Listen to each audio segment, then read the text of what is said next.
Notice is hereby given of the special meeting of the Board of Education of the Town of Westfield in the County of Union, New Jersey, at 7:30 p.m. on the evening of Thursday, March 21st, 2013, at Westfield High School Auditorium, 550 Dorian Road, Westfield, New Jersey.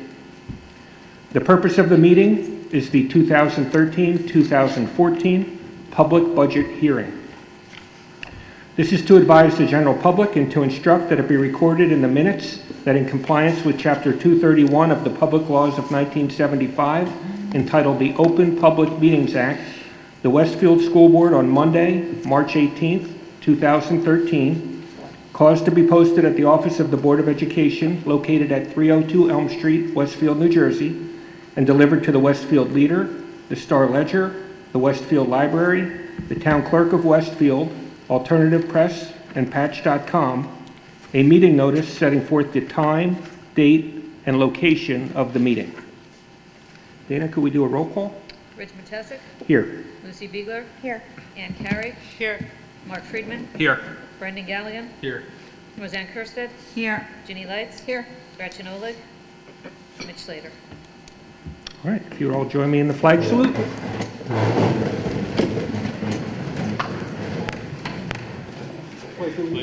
To the flag of the United States of America and to the republic for which it stands, one nation, under God, indivisible, with liberty and justice for all.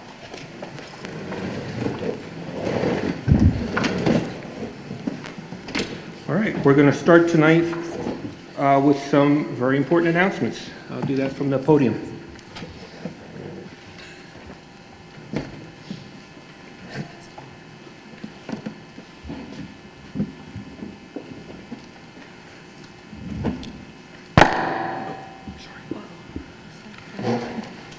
Before we begin the business portion of our meeting tonight, the Board of Education would like to honor 166 very special student athletes who have earned state recognition for their achievements.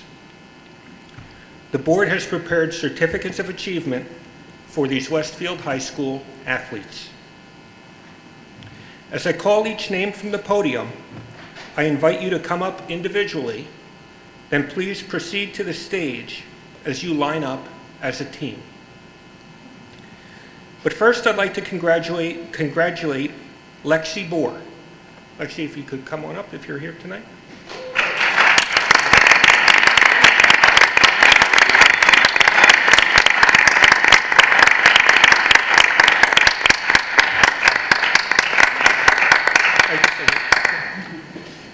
Lexi is a Westfield High School senior.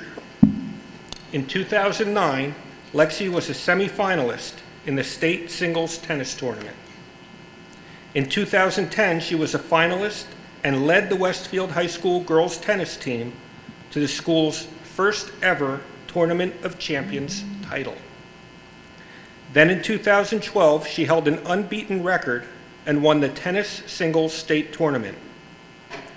Understandably, she was named to the Star Ledger First Team All-American and selected to the All-American High School tennis team.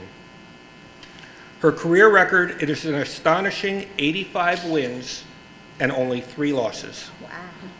Congratulations, Lexi. We will be sorry to see you go. And congratulations to Matt Varley, her coach.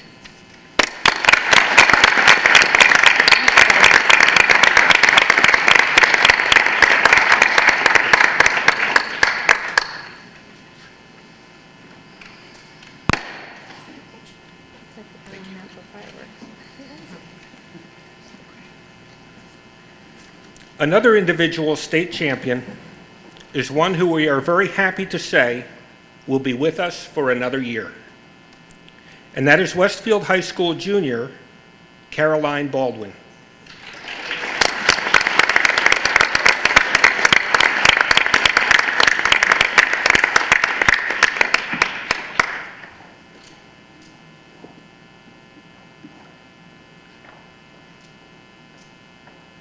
Thank you.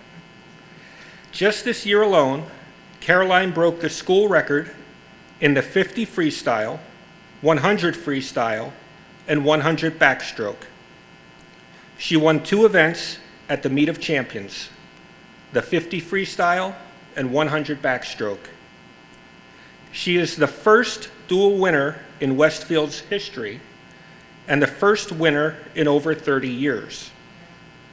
Caroline is a member of the school record-breaking 200 freestyle, 200 free and 400 free relays, freestyle relays.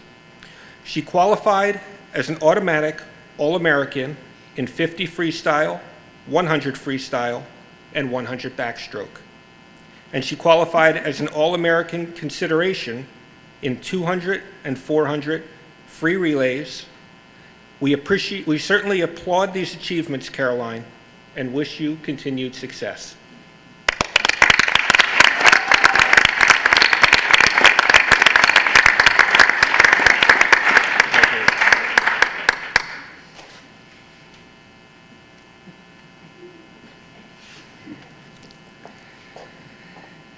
And now, I'd like to recognize the entire girls' swim team, and I'll call you up individually in just a moment. First, let me remind the public that you hold an unbeaten 17-0 record and earned the Public A State Championship, the 4th consecutive state championship, I might add. You are Union County champions and North 1 sectional champions. You totaled the 2nd highest PowerPoint total in state history and finished the season ranked number 1 overall in the state. I now have the honor of congratulating you personally. I'd like to begin with the seniors. When I call your name, if you'd please come up. Madeline Canone.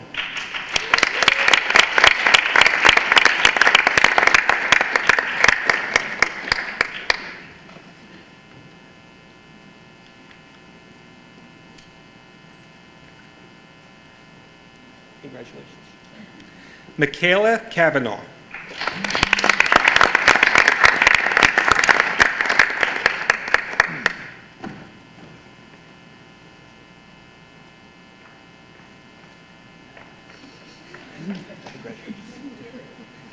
Sarah Freer.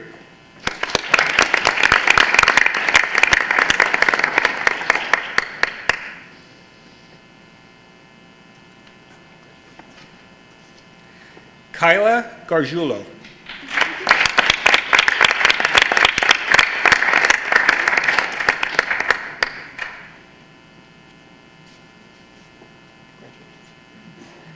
Courtney Hahn.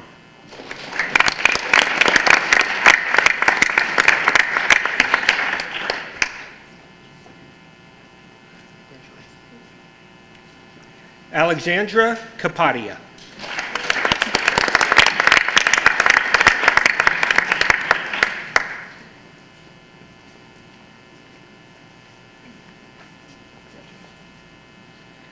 Catherine Kerr.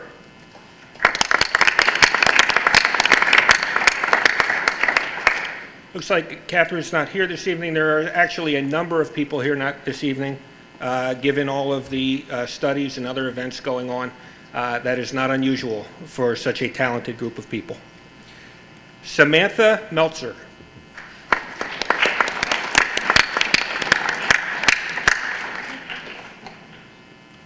Charlotte Milford.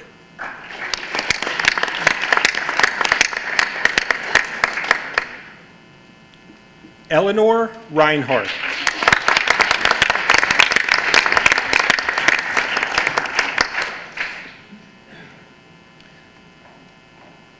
I would also like to note that Eleanor is a member of the record-breaking 200 and 400 freestyle relays and an All-American qualifier in 200 and 400 freestyle relays. Congratulations.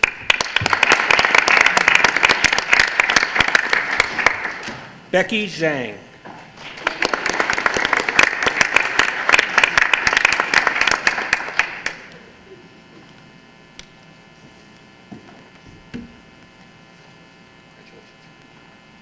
And now for our juniors.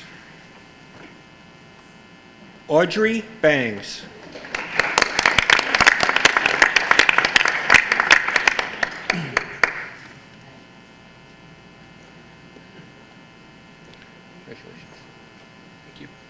Kathleen Bond.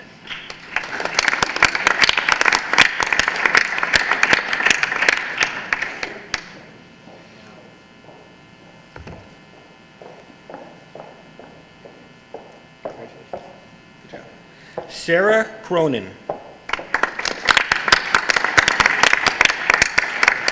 Sarah's not here, but I would also note that she broke the school record in the 200 individual medley, is a member of the record-breaking 200 and 400 freestyle relays, an All-American qualifier in the 200 and 400 freestyle relay, and has a 17-0 overall record. Erica Daniel.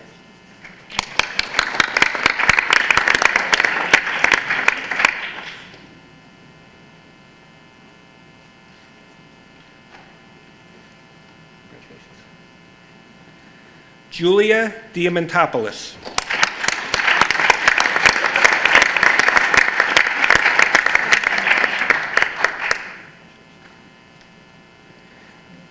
Rachel Fawn.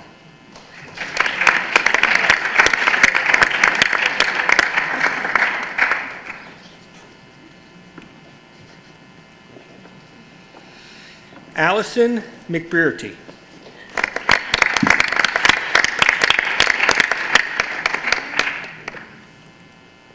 Lena Morello.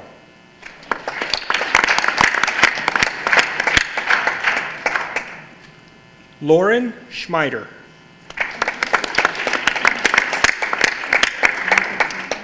All right, that brings us to our sophomores. Meredith Bagger.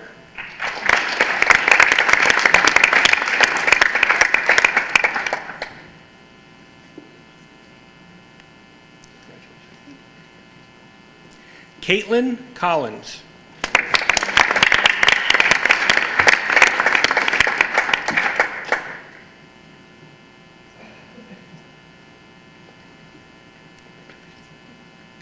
Courtney Day.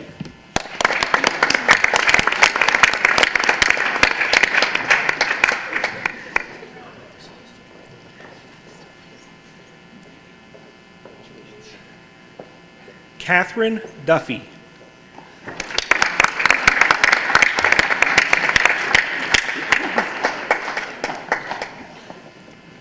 Carly Kalis.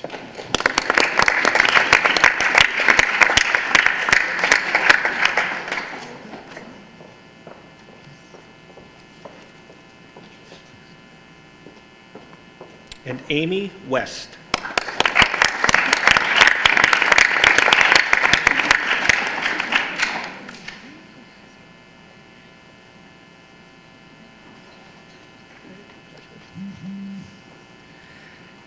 All right, that brings us to our freshmen.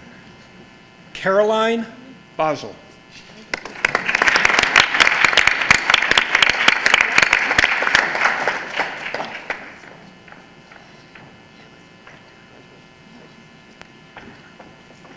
Amanda Canavan.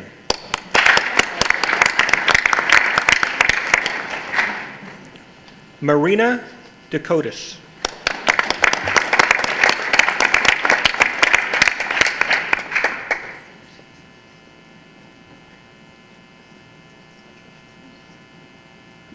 Gwen Devon.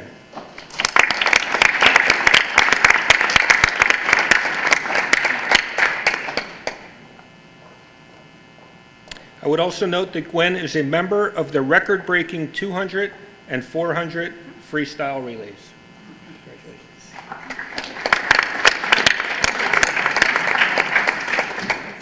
Elizabeth Diamantopoulos.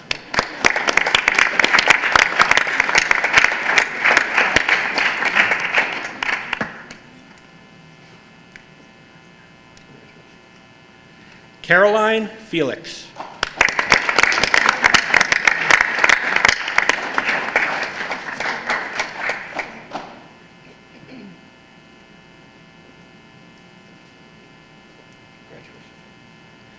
Bridget Harrington.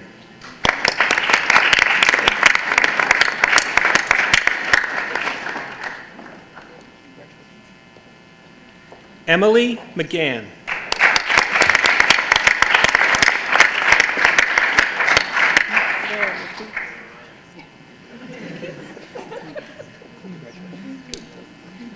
Allison Morgenthau.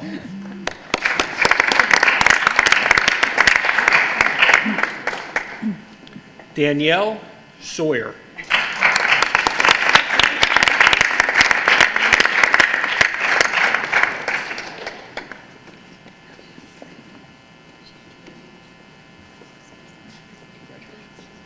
And Brooke Sutton.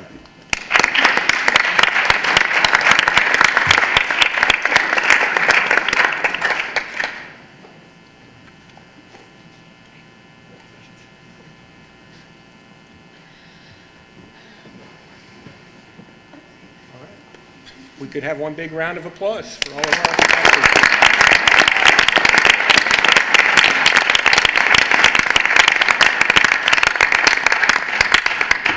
I would also like to lead a round of applause for the girls and boys swim team coaches, head coach Jeff Knight, and coaches Ashley Westra and Michael Schwabel. You can come on up.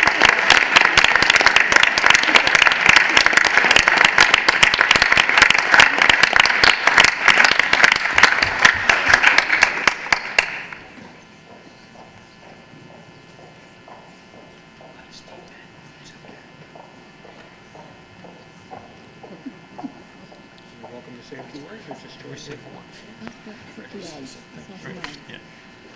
I'll just try and keep this brief. I want to thank the Board of Ed and the school administration for their continued support. This was a special year with a really special group of kids. They're true student athletes. Once again, we showed that we are the premier public school program in the state. The boys set the school record in PowerPoints en route to their 24th state title, and the girls finished the year #1 with their second highest PowerPoint total in state history. I'm extremely proud of all of them and all of their accomplishments. They are truly team-first people, which is pivotal to our success. And I also want to thank my assistant coaches, Mike Schwabel and Ashley Westra, for without them and their help, we would not be able to achieve the success we have had. Thank you very much.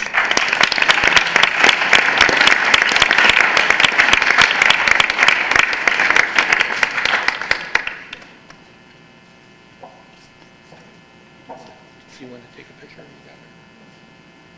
Okay. Well, one last round of applause. Thank you very much, everyone, for coming tonight.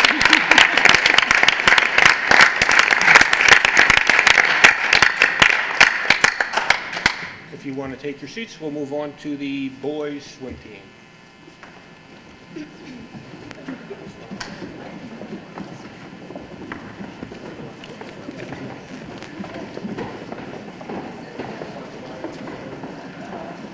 It's great. What an accomplishment.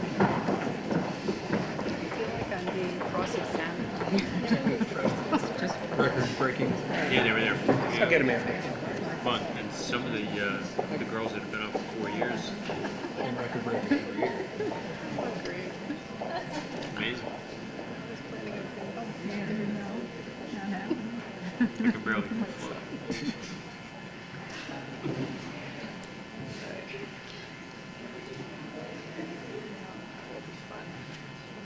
All right.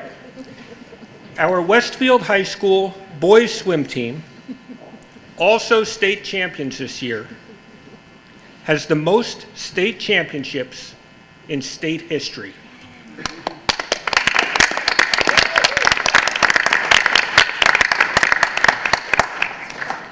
This year, they earned the highest PowerPoint total in school history.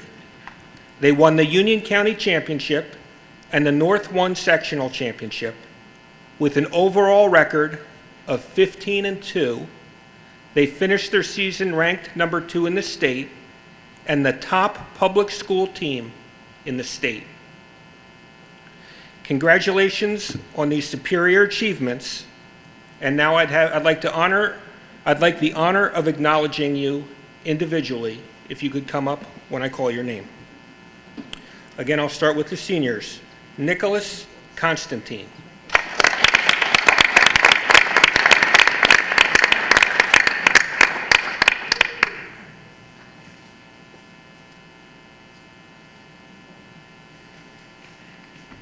Congratulations.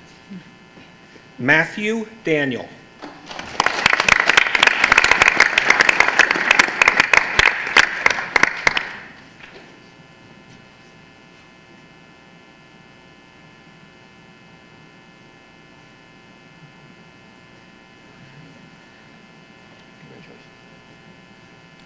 Connor Moore.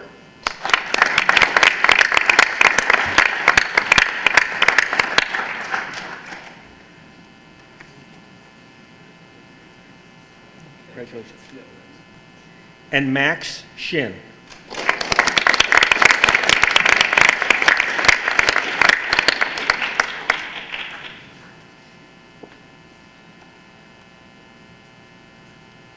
Congratulations. Now I'd like to move to our juniors. Robert Ball.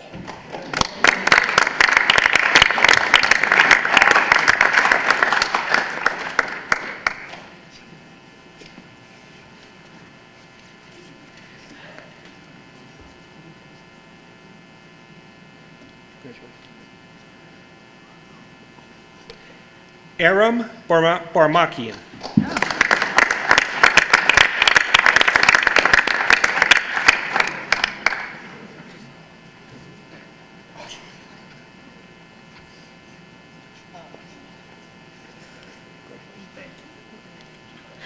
Sean Beatty.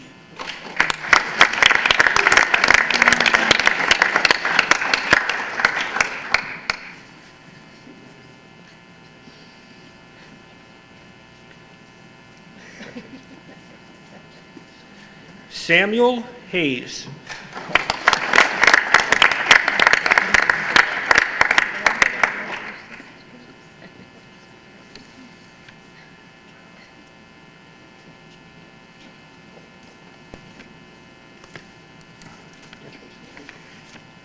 Tyler Lessner.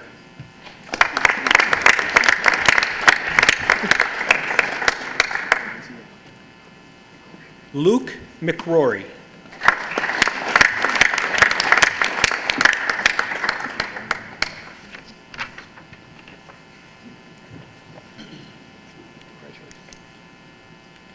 Daniel Myers.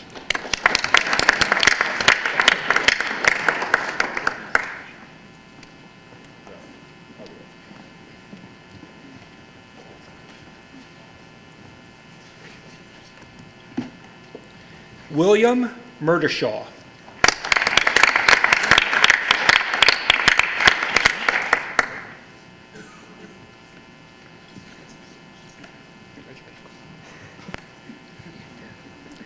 Alexander Penn.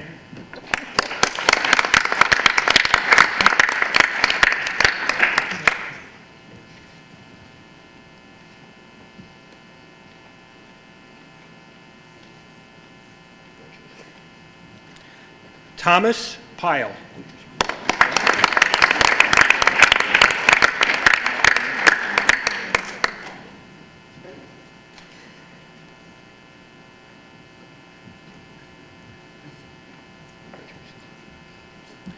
Noah Stiles.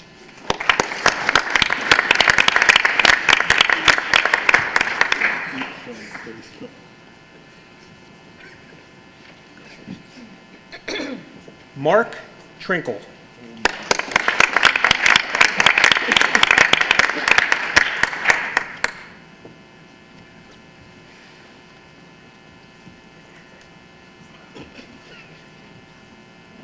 Francis Wong.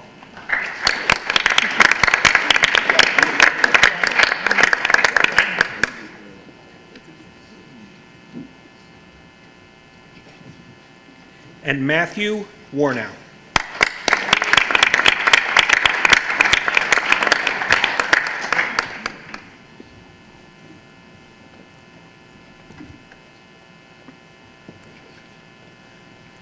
All right, our sophomores. Nicholas Canone.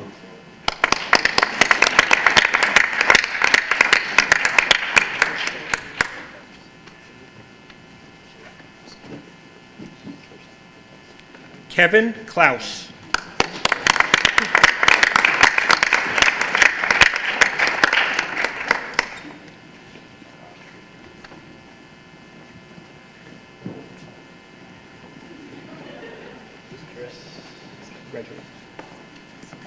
Gavin Conlon.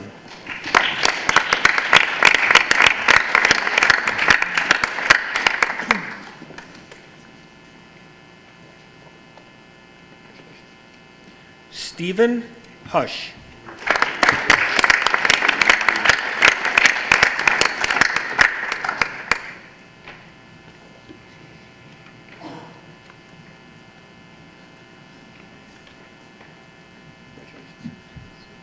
John Lindros.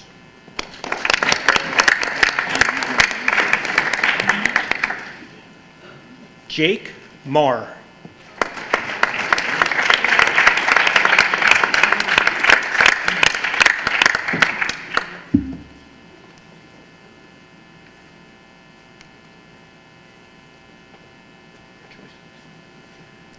Sean Moore.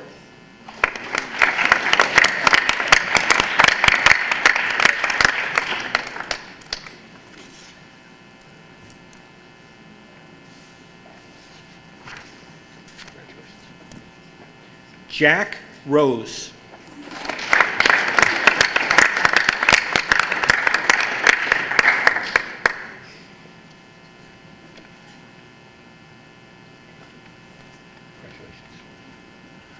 Hermes Swan.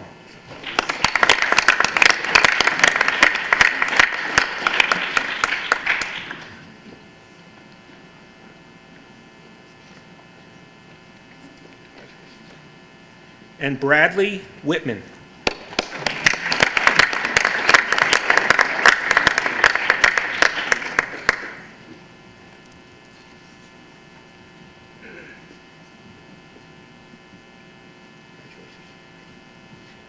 All right, our freshman, Ryan Daniel.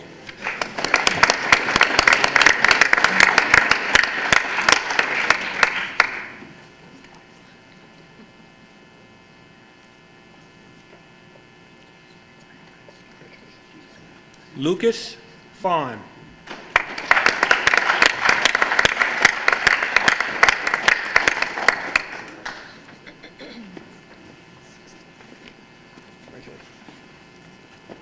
Jack Fico.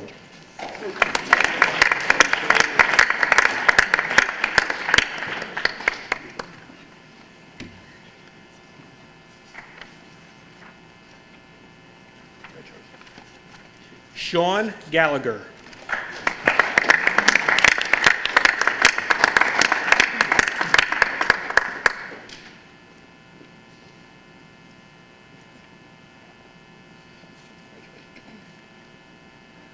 Austin Krauser.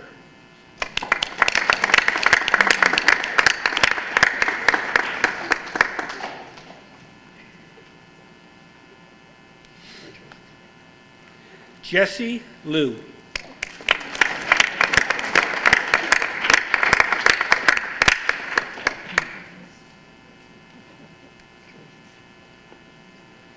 Ben Meltzer.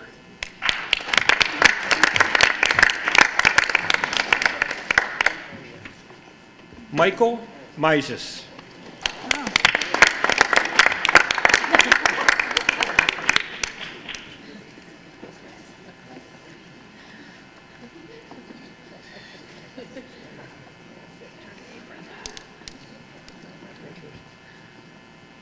Evan Moore.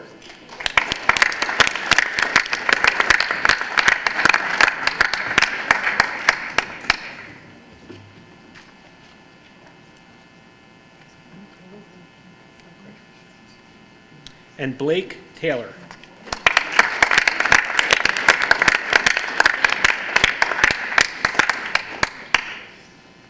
All right, let's have a big round of applause. Thank you.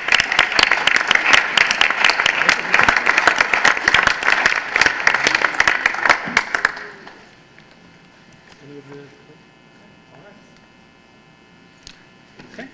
All right. Thank you very much.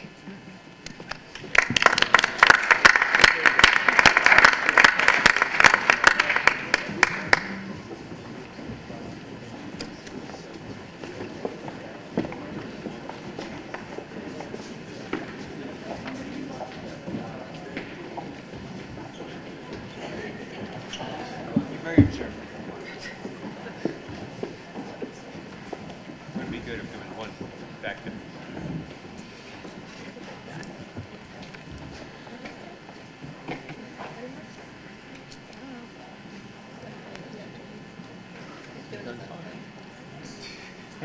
done talking. A lot of talent. Feel at home. The biggest team in the Rename this the Rich Matessi Show.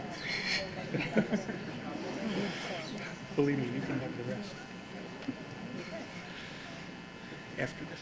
Fortunately, it's such public access. All right. The next group we'd like to congratulate is the boys cross-country team. Out of 20 teams, our Westfield High School team earned the state sectional championship and were named Union County champions.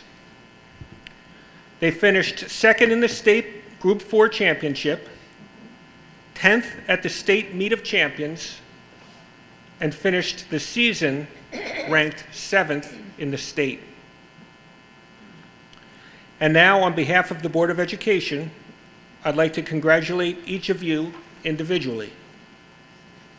Again, I'll start with our seniors. Alexander Breakstone.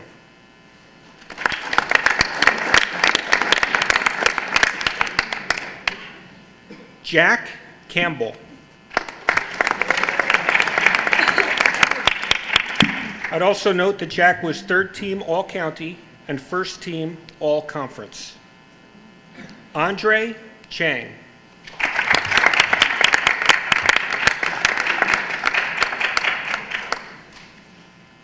Connor Choppy.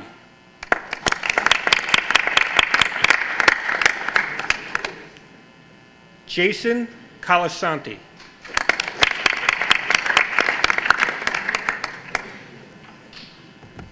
Christopher Fisher.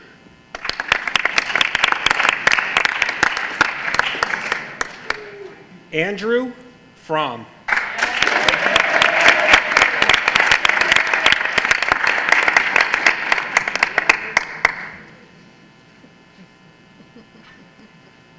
Congratulations.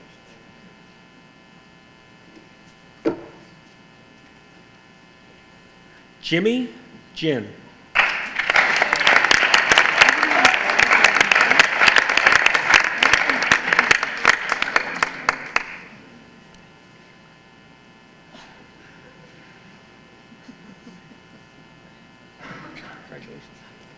Adam Lupicki.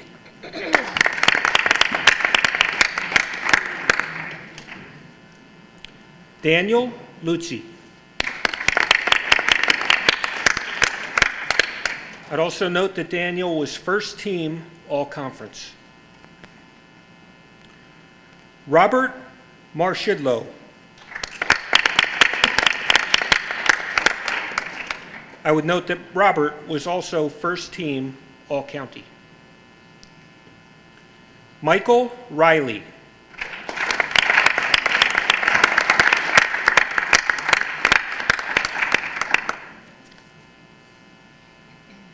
I'd note that Michael was second team All-County and first team All-Conference. Congratulations. Aaron Rubin.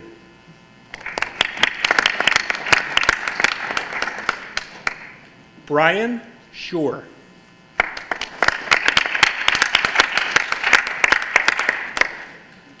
Kevin Smith.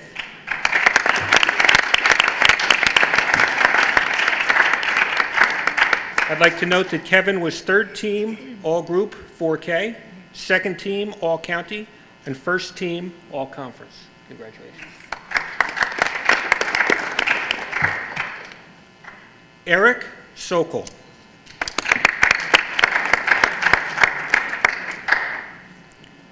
Connor Swingle.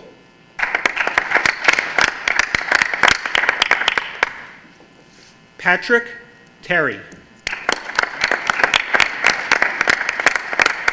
I'd like to note that Patrick was also first team All-Conference. John Towie.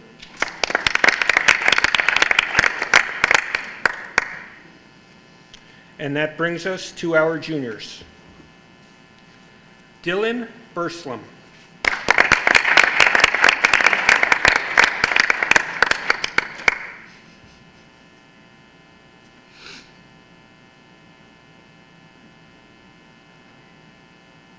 Congratulations.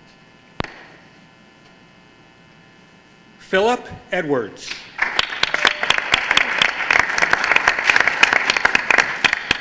I'd like to note that Philip was also second team All-County.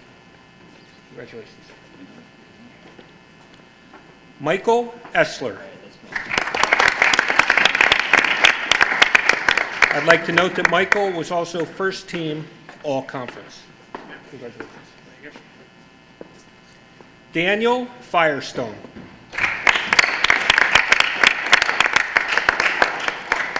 Ethan Frisch.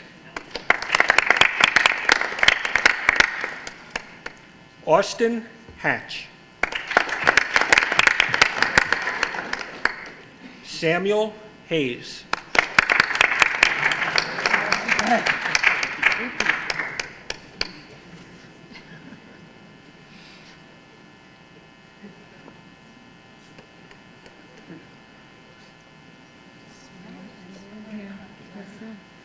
Congratulations. Dalton Herzog.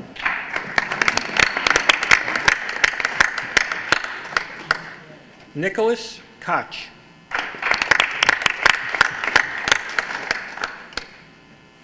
Gideon Lee.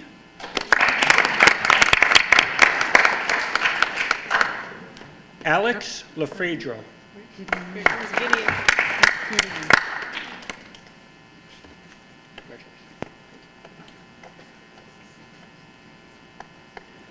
Matthew Lupino.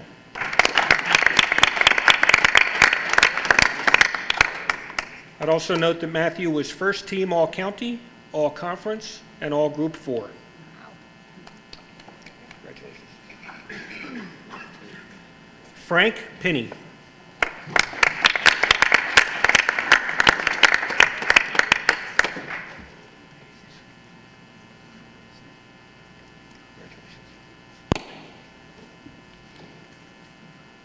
James Shiano.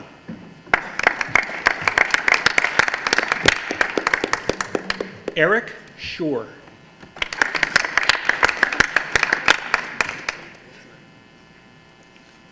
Chase Skibitsky.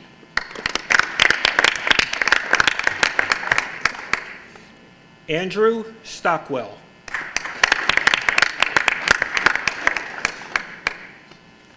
Joseph Stokes.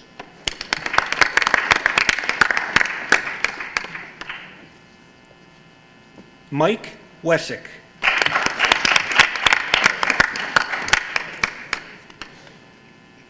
And Sean Wu.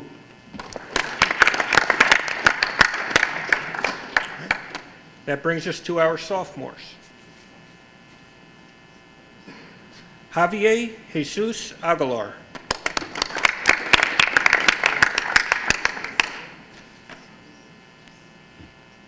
John Burley. William Chandler.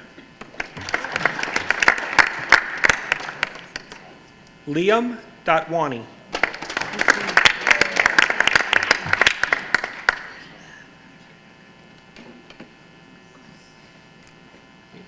Congratulations. Justin Fernandez. Gregory Gao. Jacob Givelber.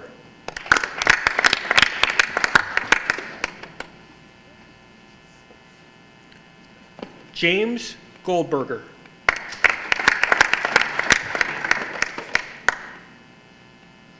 Alexander Ionescu.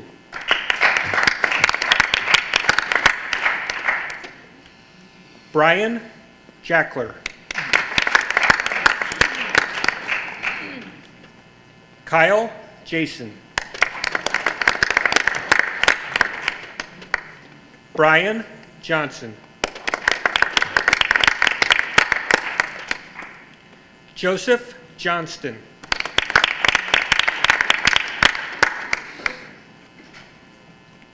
Ian Knapp.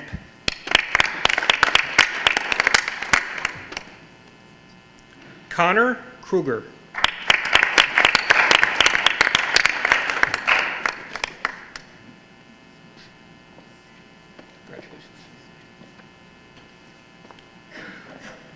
Jamison Marr. Jacob Malinsky.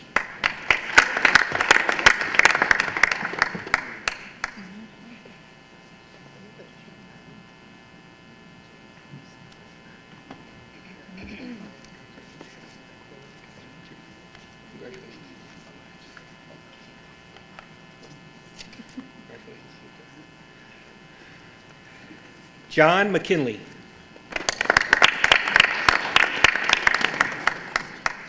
Griffin Mooney.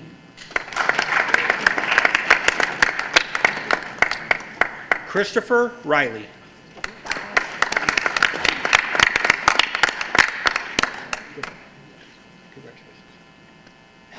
Christopher Riley.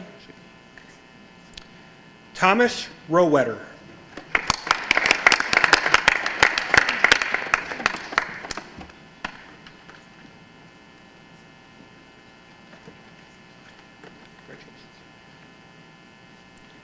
Christopher Romano.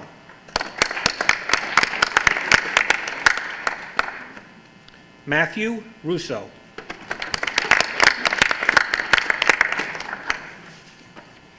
Alan Scott.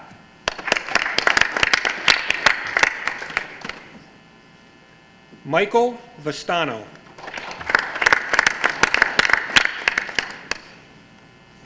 And Patrick Woods. All right, that brings us to our freshmen. Andrew Anasakis.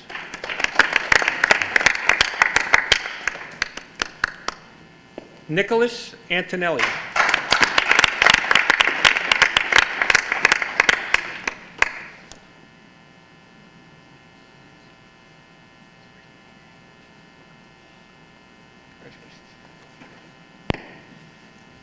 Matthew Baker.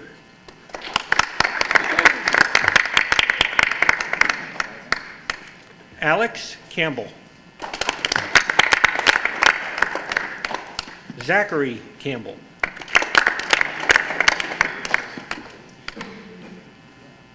Blaine Challery.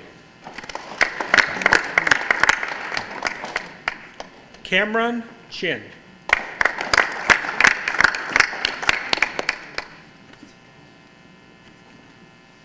Callaghan Dwyer. Blake Fallon.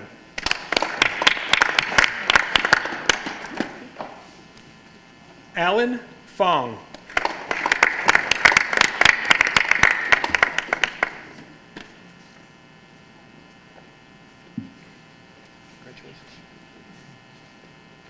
Alexander Hall.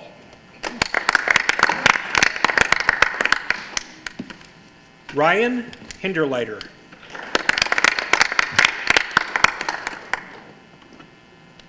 Tyler Jakubek.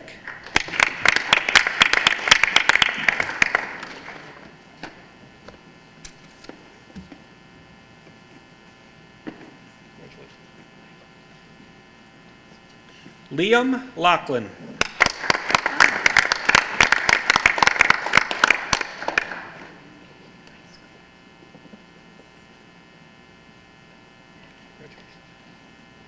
Michael Micheli.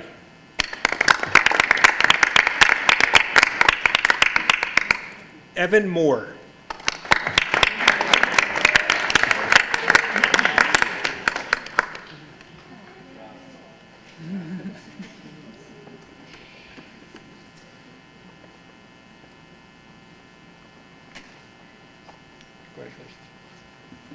Michael Rossi.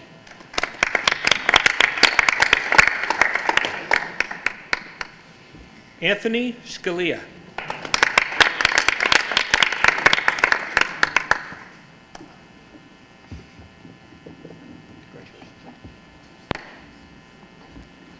Daniel Schoenfeld.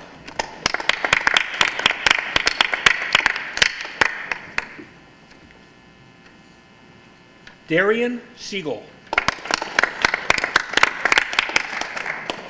Ryan Siegel. William Stern. Jake Tooley.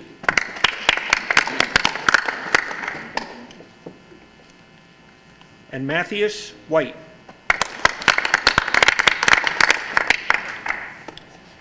All right, let's have a big round of applause for the Westfield High School cross-country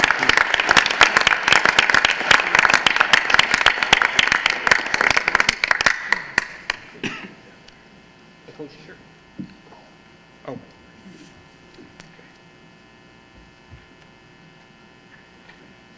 I'd also like to congratulate the head coach, Chris Stafelsky, and assistant coach, Jeff Perella.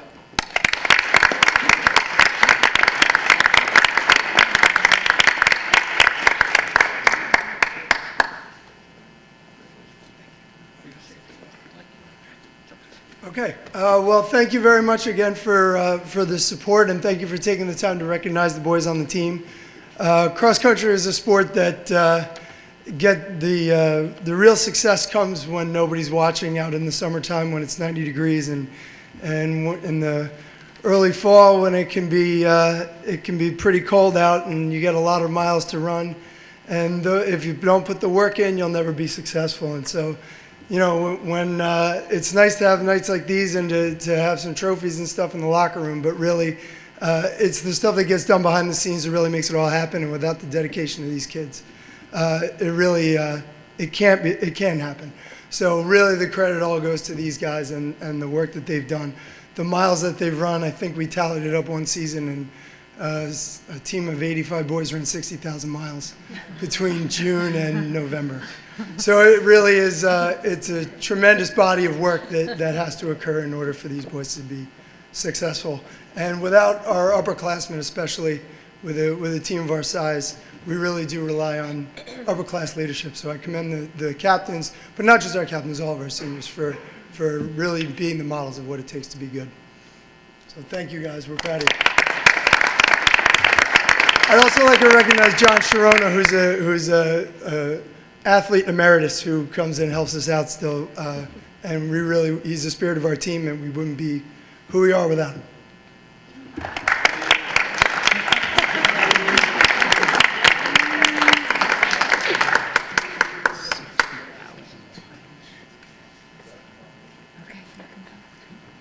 All right. Well, thank you, all of our student athletes, for coming this evening, for your hard work in achieving state awards, and for representing Westfield High School and the town of Westfield so admirably. Thank you all.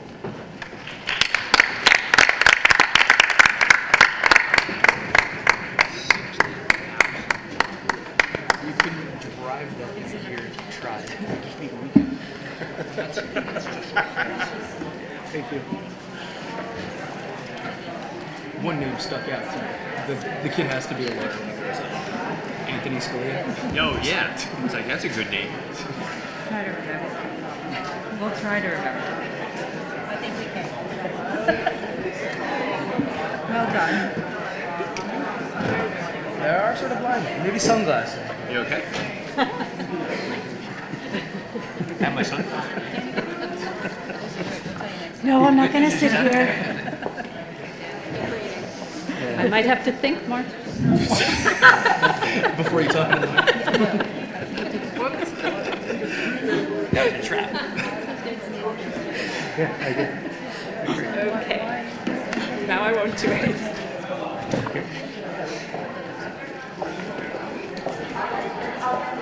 And then there were none. Wow. Every single girl up here was wearing some kind of, it's amazing. I was just kidding about that. Every single Yeah. Making you rich? They didn't. Mr. Madden. We're up to 5. Here and everybody they switched in.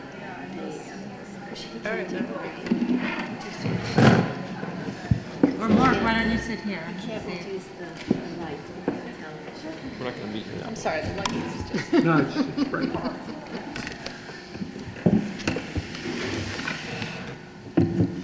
Spread out. All right, I would like to recognize the public at this time for agenda items only, and would note that I will also be happy to recognize the public after the budget hearing for questions or comments on any topic. Any questions on the agenda items only at this time? All right, seeing no one go to the podium, we will move to the budget hearing for the 2013-2014 school year. Mr. Friedman. Okay, I'd like the board to consider board resolution number 1, the adoption of the 2013-2014 school year budget and tax levy. Second, please. I'll second that. Okay, got it. Questions? Is there a presentation? Discussion? Yeah. Do you want to, we have a presentation, should we do Okay. that at this time and then have questions? Sure. Sure. Okay. And they're getting the PowerPoint ready even as we speak, and Mrs. Dana Sullivan is going to be presenting that for this evening.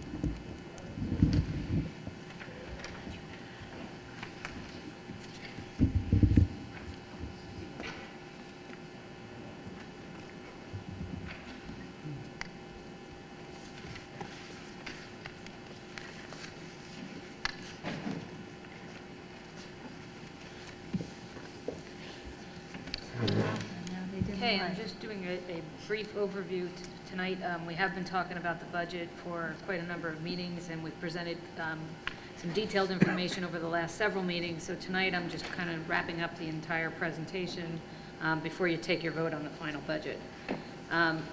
So the process for developing the budget, in the fall, the board and administration developed the parameters around which we build the budget. So the goals and the priorities for the district, of course, are what we start with when we develop the budget. We have to make certain assumptions at the beginning of the process regarding revenue, specifically tax levy, state aid, and tax relief, which is the fund balance that we use as a revenue in the budget. We also then develop a calendar for board review and approval. The administration looks at several areas as we develop our budget. Enrollment projections, of course, are the first thing we look at to determine the staff that will be needed in the next year's budget. Our curriculum requirements from the state are also looked at to make sure we are in compliance with all mandates for curriculum and instruction. There are a number of other state mandates that we're required to budget for, including special ed and transportation. We have contractual obligations, and that would include our health insurance costs and our utility costs and transportation contracts and other contracts of that nature. Health and safety is always a priority for us when we build the budget, and of course our building maintenance because of the age of our buildings. The budget goes through a number of reviews. The draft of the budget is presented to the Finance Committee for review and comments before it's submitted to the entire board. The budget is then presented to the board and to the community.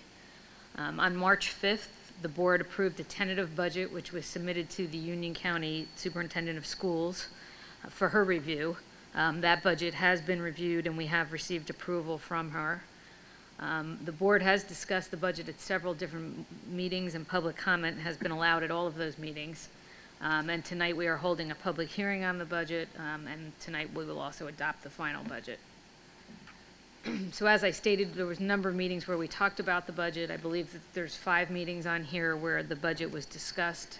Different aspects of the budget were discussed at each meeting, and detail was given in several different areas. And as I stated, tonight is the last night, and the board will adopt a final budget this evening. Just some highlights of the budget, and this is a slide you've seen several times, but this budget doesn't have any reductions in any of our programs or any services we provide. We're continuing some initiative that we've started over the past several years, including the literacy initiative, technology initiative. Our STEM program will be maintained at the current level. As I mentioned earlier, we'll continue funding for all of our mandated programs. We are maintaining all of our curricular and co-curricular programs with the funding in this budget. We are still maintaining all of our existing class size guidelines. We have provided some additional resources in this budget for enrollment increases, mostly at the intermediate level. We have money budgeted for facilities maintenance, as well as we hope at the end of this year to have additional funds to put into our maintenance reserve so we can continue some of the facilities projects that we have planned. We do have funds in this budget to increase support for counseling services. This budget reflects a 2% increase in the tax levy. We are actually allowed to increase a little above the 2% because of certain adjustments that the state allows us to use. We actually have not taken advantage of those adjustments, so we are at a 2% tax levy cap, which is $479,294 below the adjusted cap. Just our state aid, we've talked about this several times. We actually received a $1 increase in our state aid over the current school year. And the percentage of our budget that is supported by state aid is approximately 4%, and that's what it was also for this current year.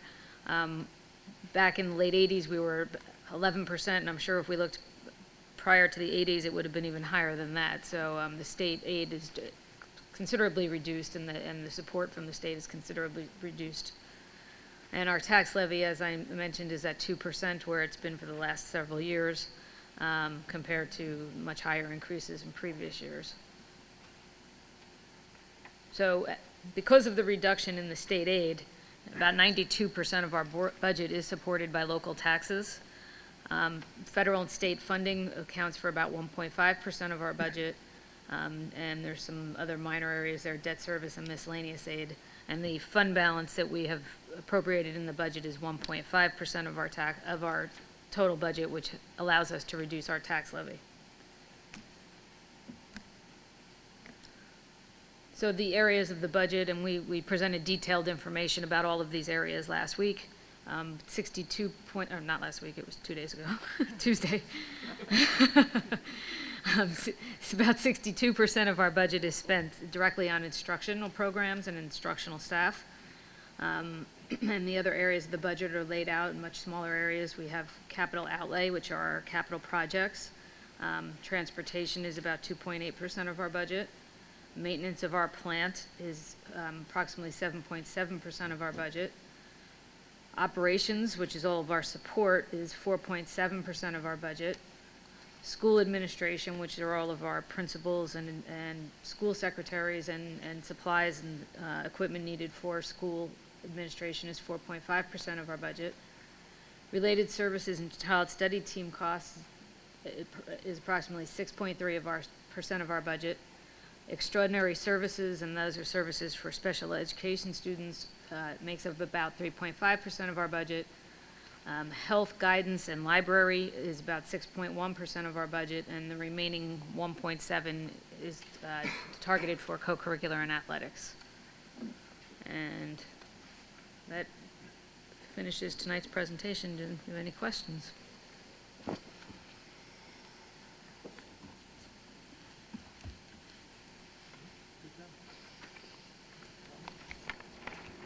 I think that was a good summary, an overall summary of the many presentations we've had and discussions. So I mean, it doesn't get to the nitty-gritty, but it was a really good summative presentation. No, go ahead. No, that was, do you have a comment or question? No. If the board has no comments or questions, I'd ask if anyone in the public has comments or questions on the budget. Feel free to come to the podium. Ian? Yeah, so has the budget changed at all from the tentative budget to tonight? We haven't made any changes. No. Is that correct? No changes, correct.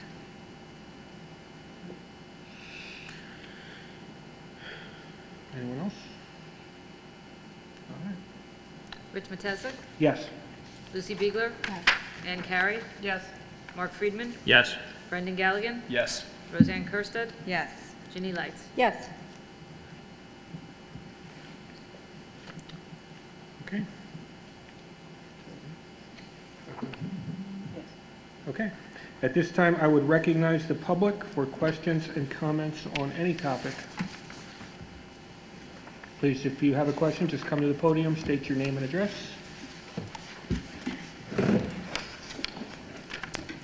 Lori Feinberg, 916 Harding Street.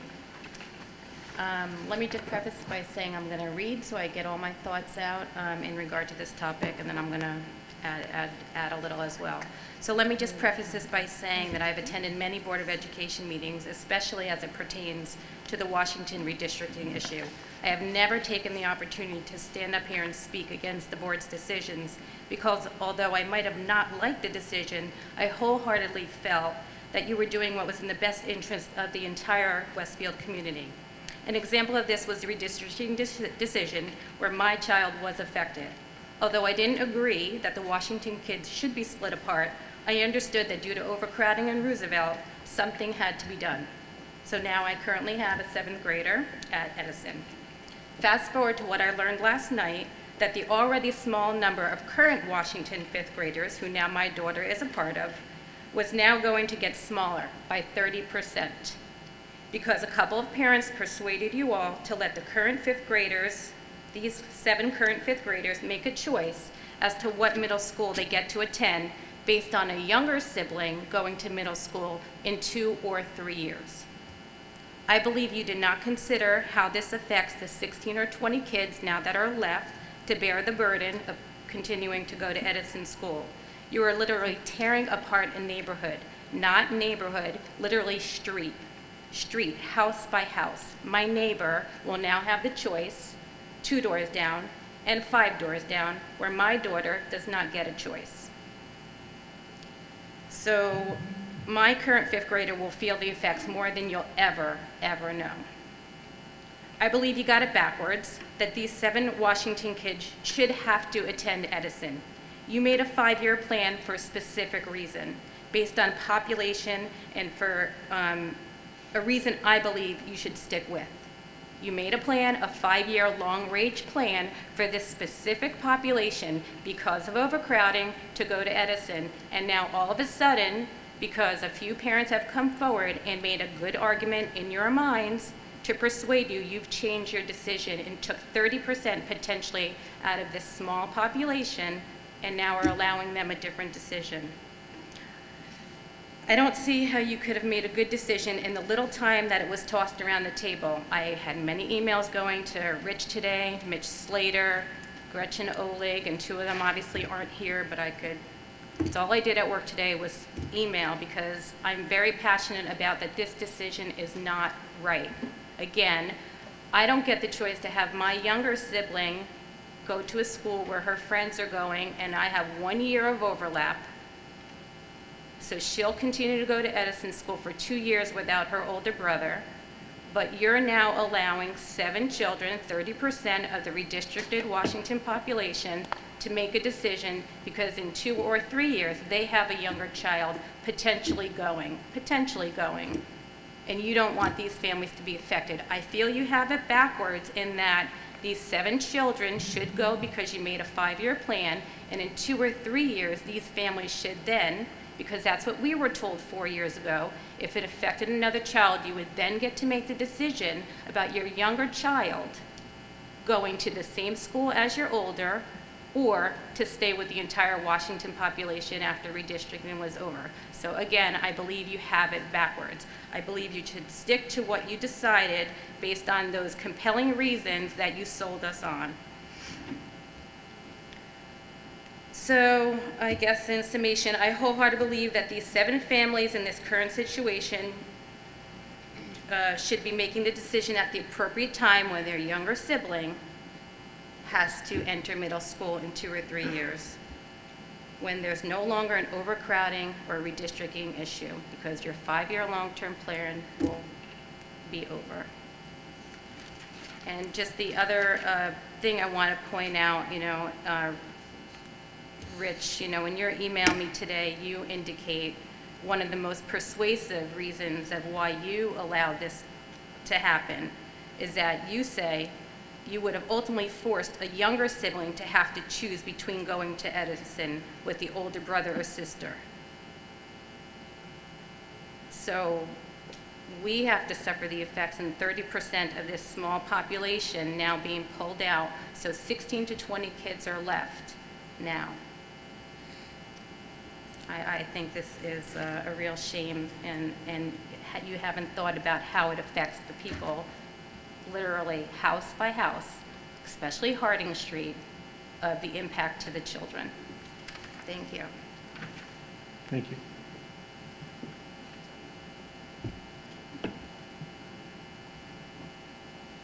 Hello, my name is Diana Dobashevitz. I also live on Harding Street, also a neighbor of Lori's. I don't have anything written down. I just wanted to point out that if you didn't read my lengthy email this morning, I hope you take a few minutes out to read it. Rich was the only one who responded to me. I'd like to, I guess, ask a question as to why you felt allowing 7 families to make a decision on a middle school based on a younger sibling who may or may not even still be in this town by the time they get to middle school is different from, for example, Lori and my situation. We have current 7th graders. And let me just add that I have 4 children, currently in 3 different schools. I seem to manage it pretty well in getting them all to school on time each and every day. So taking into account that a family has a future child who's going to go to a middle school in 2 or 3 years, how is that different than me having a senior at a high school with a freshman, and then a 7th grader at Edison and a current 5th grader at Washington? So next year, when my son is in 8th grade, my daughter's going to go to Edison, like Lori pointed out. How is that different when then my 8th grader will graduate, and now she's left in the school by herself with a handful of kids for 2 more years? How is that different than a 5th grader who has a sibling, let's say, in 3rd grade? Why do they get to make the choice? Ms. Lights, I'd like to ask you personally, because you're the committee chair for this long-range planning committee, and it's my understanding that these families approached you, and there was no vote, there was no discussion.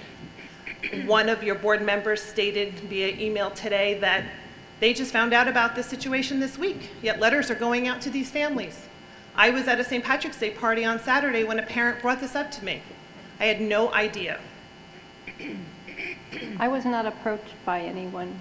So how was this decision made? Because we're under the impression that families came to the board and made a presentation. No. So There was a question raised at one public meeting months ago. Yeah, there was a question raised. So one question was raised months ago, and a decision was made when and how, and by whom?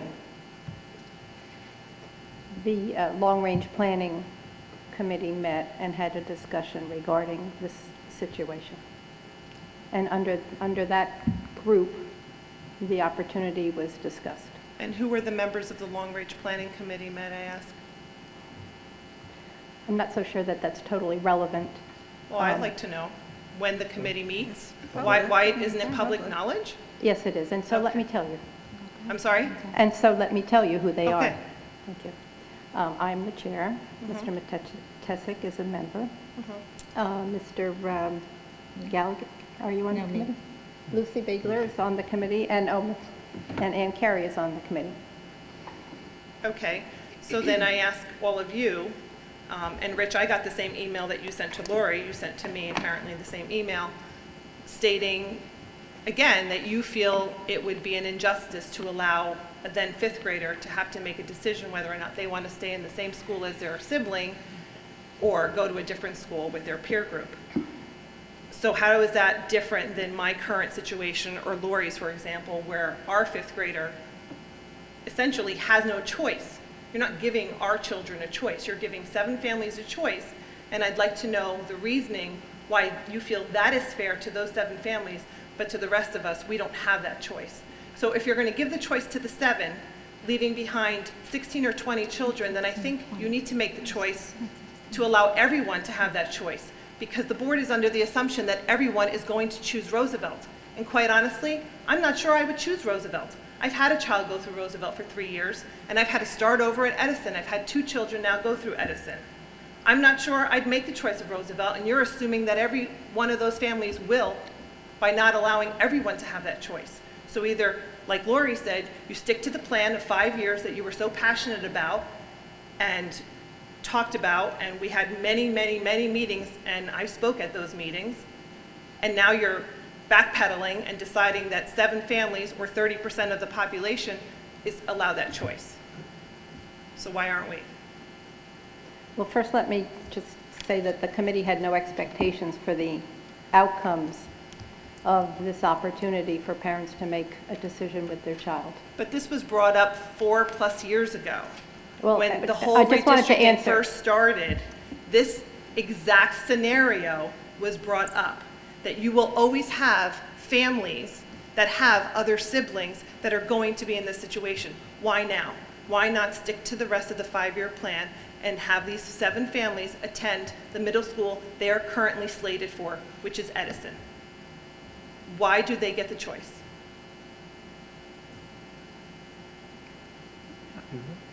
Great question. And you currently have a 7th grader who will go into 8th grade at Edison, and your 5th grader will go into 6th at Edison. Right. So they will be both in the same school. Yes. In the case of a current 5th grader who would go to Edison, their younger siblings will be redistricted back to Roosevelt. I understand. So they will have 2 children at 2 different middle schools. I have Right. 4 children at 3 different schools. Okay? I mean, sorry? The middle school curriculum is the same. It doesn't, I don't see where that's understand. relevant. Well, it is relevant. It's part of a process of moving a redistricted neighborhood back to another school. So remember, this was part of a process, and I take your point that if this was just 5 years ago, okay, I mean, was not, can't tell, I'm not going to tell you I remember that conversation. You and I had many conversations, I think, about redistricting at the time. Right. About a year ago, or more or less, roughly a year ago, we had a very long conversation about this topic and had a demographer had come in and done a population study. And as a result of that, we had a public board presentation, and Dr. Dolan had stated that unless something had changed, her recommendation was going to be that the current 4th grade class, right, goes to Roosevelt. At that time, we did have questions about, well, if that happens, then what about, this situation that we're discussing now? Right. That was the extent of it. There was no, at least with me, there was no presentation, there were no other conversations. There was just that question. And I know my answer at the time, which again I think was about a year ago, was if that's a topic for conversation, certainly a year ago wouldn't have been the time. And in my mind, the proper time would have been now, because now is when current 5th graders who are going to either Roosevelt or Edison are starting to get information about what's going to, what that's going to look like. They start to visit the school, they start to do other things. So in my mind, that would be the appropriate time to look at if there were any changes in trends, if we had any additional information. And that's all we did. And that's done in the Long Range Planning Committee. And I understand, I remember reading about that about a year ago, that the current 4th graders would then go back to Roosevelt, as they should have been. And that's all well and good, but that's still not sticking to the plan, so the current 5th graders should be going to where the redistricting currently stands. And having had 2 children at Edison, 1 currently there, that school is now overcrowded. I have my son in many classes that have more than 23, 25 kids. Chorus has 60+ kids. I want to say 80. There has to be 3 different chorus concerts because of the amount of students that are in that building. And yes, is it a more modern building? Yes. Is it a larger building as far as the hallways? Yes. And again, let me point out that I've had a child go through Roosevelt. So I've been there, and I've also been at Edison. It's not about the schools, but the redistricting took place because of overcrowded. Dr. Dolan said if something changes, well, something's changed. Edison is overcrowded. So if you're allowing 7 families to now go to Roosevelt, why not give the choice to the 23 families or 27 families that are affected to make that choice? That's the bottom line. Why those 7 families? Because they have a younger sibling? Yes, I'll have an 8th grader and a 6th grader in the same school, but once my 8th grader goes, now my 6th grader is stuck in a building with maybe 5 kids.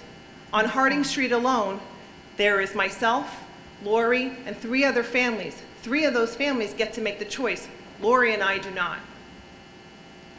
3 of them are girls, 2 of them are boys.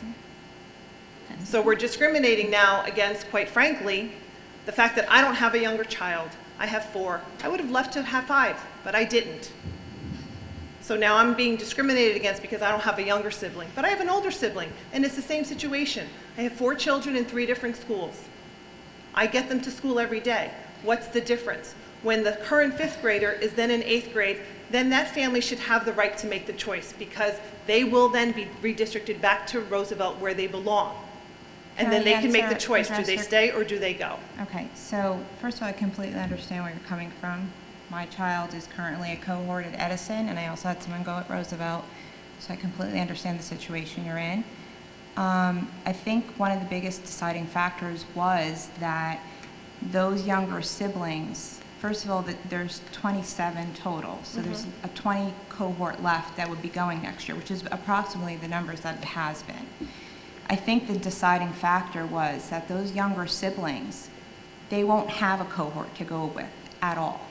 So if they are going to go make the choice, so if their older brother is forced to go or sister go to Edison next year, okay, and now the younger siblings are going to have to make a choice. Am I going to Roosevelt with my friends, or am I going with my family?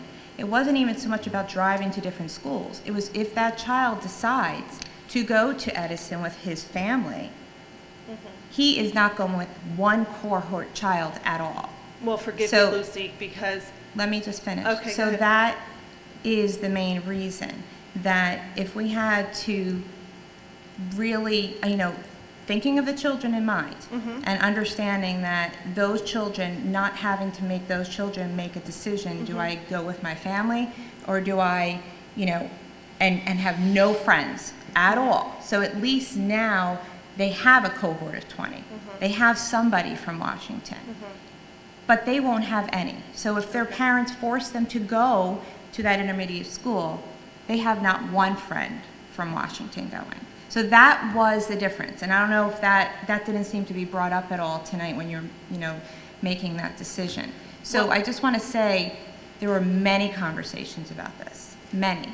And I can attest to you that the whole redistricting thing was a sensitive issue, and it was spoken about in length, in detail, with much, heartfelt understanding of what everyone's gone through. I've been there. I understand that.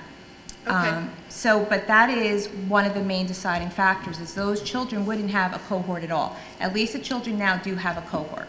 Okay, so it's interesting, your answer, because 5 years ago, it didn't matter that the kids had friends to go to, because they would make friends. Kids are adaptable. That's what we heard 5 years ago. So I understand what you're saying, that they won't have friends to go with because the rest of their peer group will automatically go to Roosevelt. But my child never had a choice, because the board made a decision to enforce the redistricting law, and every one of you said, well, your child is adaptable, your child will make friends. I didn't have my child have all their friends go, and guess what? They have friends. They all play sports in this town. They have friends in every building. I was not on the board then. I understand you and weren't. I can attest to the crying my daughter did the last day of Washington this year. So the I fact that we're understand that. considering now that the younger siblings, who may or may not still even be in this district, will have friends to go with, and that the families will have to make a choice, well, again, they will have that choice to make. We don't have that choice to make. You're not allowing us to have that choice. You did it 5 years ago, and you're doing it again now. And it's 30% of the kids you're taking. 30%. So You're you'd leaving rather behind those 20. 7 children not have this opportunity at all just because the other 20 Right, you can? had a 5-year plan, the board had a 5-year plan. You either need to stick to the 5-year plan, or you need to allow all of the current 5th graders to make the decision without assuming that they're all gonna pick Roosevelt. And even if they do, Edison is already crowded. I can honestly tell you that I'm not sure I would pick Roosevelt, but that should be my choice, not yours. And let me just ask one more question since I'm up here. If my child does go to Edison because she has no choice, or I choose to have her go, and then her sibling is not there because he'll be hopefully here at the high school, will she then have the opportunity to make the decision to go to Roosevelt's in 7th grade, or is she stuck at Edison? She'll be at Edison with her cohort. She'll be with her cohort. So we won't have a choice in 7th grade when we then don't have a sibling? It's unlikely that that kind of choice would be delivered. I can't say it would. I can't say it wouldn't happen, but it's unlikely. That's the redistricting. Current numbers don't. No, the population numbers. So as the don't population of the require redistricted that. kids graduate out of Edison, the population then even becomes even smaller of the Washington kids being at Edison. No, because each year you have that same amount of cohort. So yes, there might be, say, 60 Washington kids now because of the A7 and 6. They're graduating, and then ours are But you left there to still be alone. have that cohort of, that they originally went over with. And I could tell you. I So mean, so it's okay for us to be stuck with the cohort that you're assigning, but the future children, you're concerned about them. But can I honestly ask you a question? If your child's in 7th grade, I know my child's in 6th. Right. And she has her Washington friends, but she's made so many friends at Edison. I am not saying my Would you children really have many remove your friends. My child children- once they're in 7? I and think bring I them should. back? I'm not saying I would. I'm saying would I have the opportunity to. I'm not even saying my child would choose Roosevelt if I am given the choice.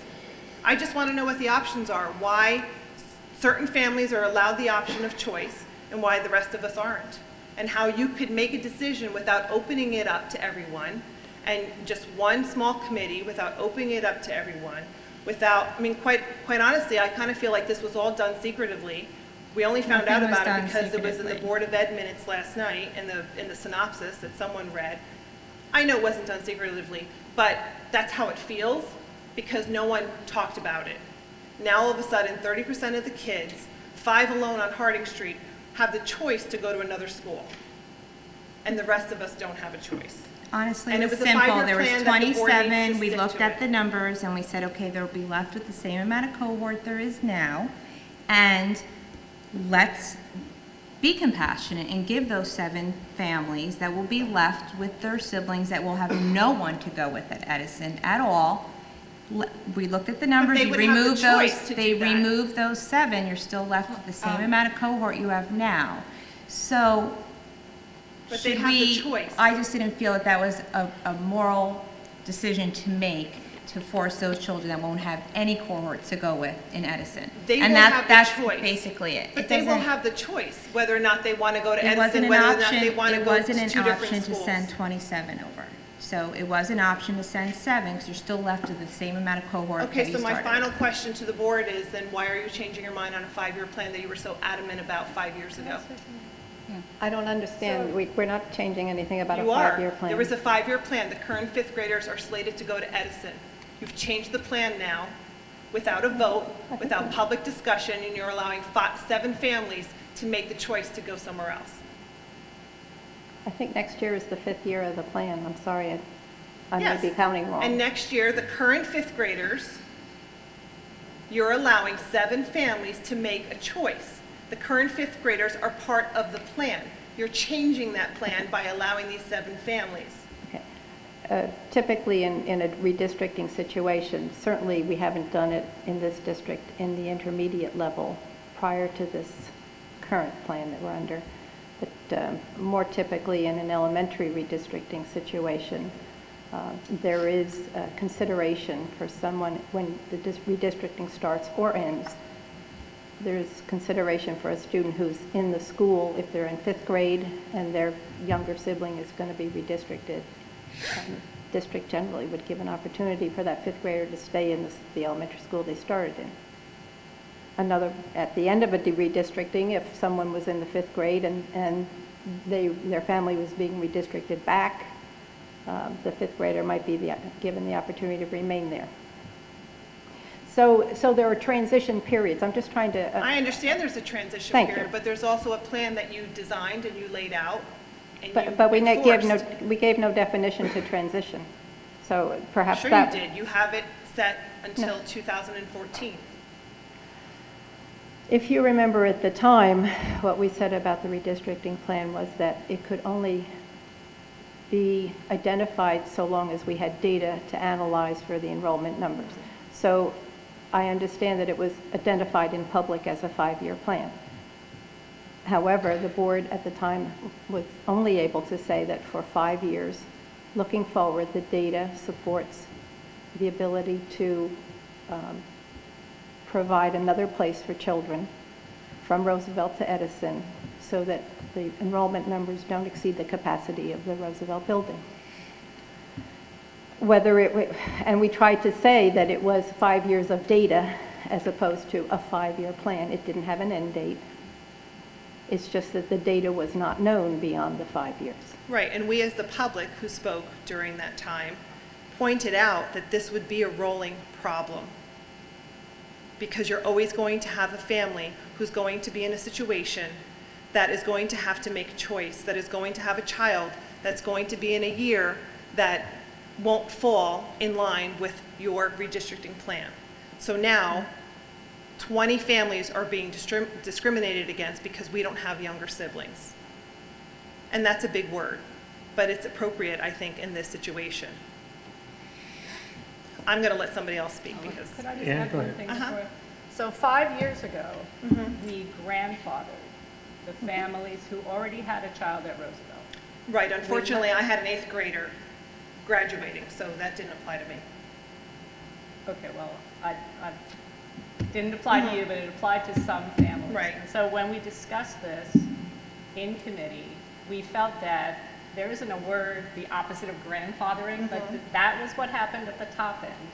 And these families are in the same kind of reverse situation at the bottom end. You know what I'm saying? We like Not really, because, I'm sorry, I don't mean to interrupt, but I know where you're going with this. The fact is that if my then 8th grader was in the same situation as now, I have a 7th grader who will be in 8th grade, and I have a 5th grader going into 6th grade. The difference is that at the time, that child was going into 8th grade, so you grandfathered the 5th grader into 6th grade. That's understandable. But this isn't happening now. The current 5th graders are supposed to go to Edison. So the grandfathering would only happen after they're already in Edison. You're allowing it to happen before they even arrive. Well, because one of our goals is to keep siblings together. I mean, we like to help families out. I mean, your children are at 4 different schools or 3 different, whatever you said, because they're at different stages of life, so they move on to a different school. But if you have a 5th grader, a 6th grader and an 8th grader, they're usually in the same school. Right, but that should be my choice. What if I don't mind driving to 2 different schools and having kids at 2 different schools?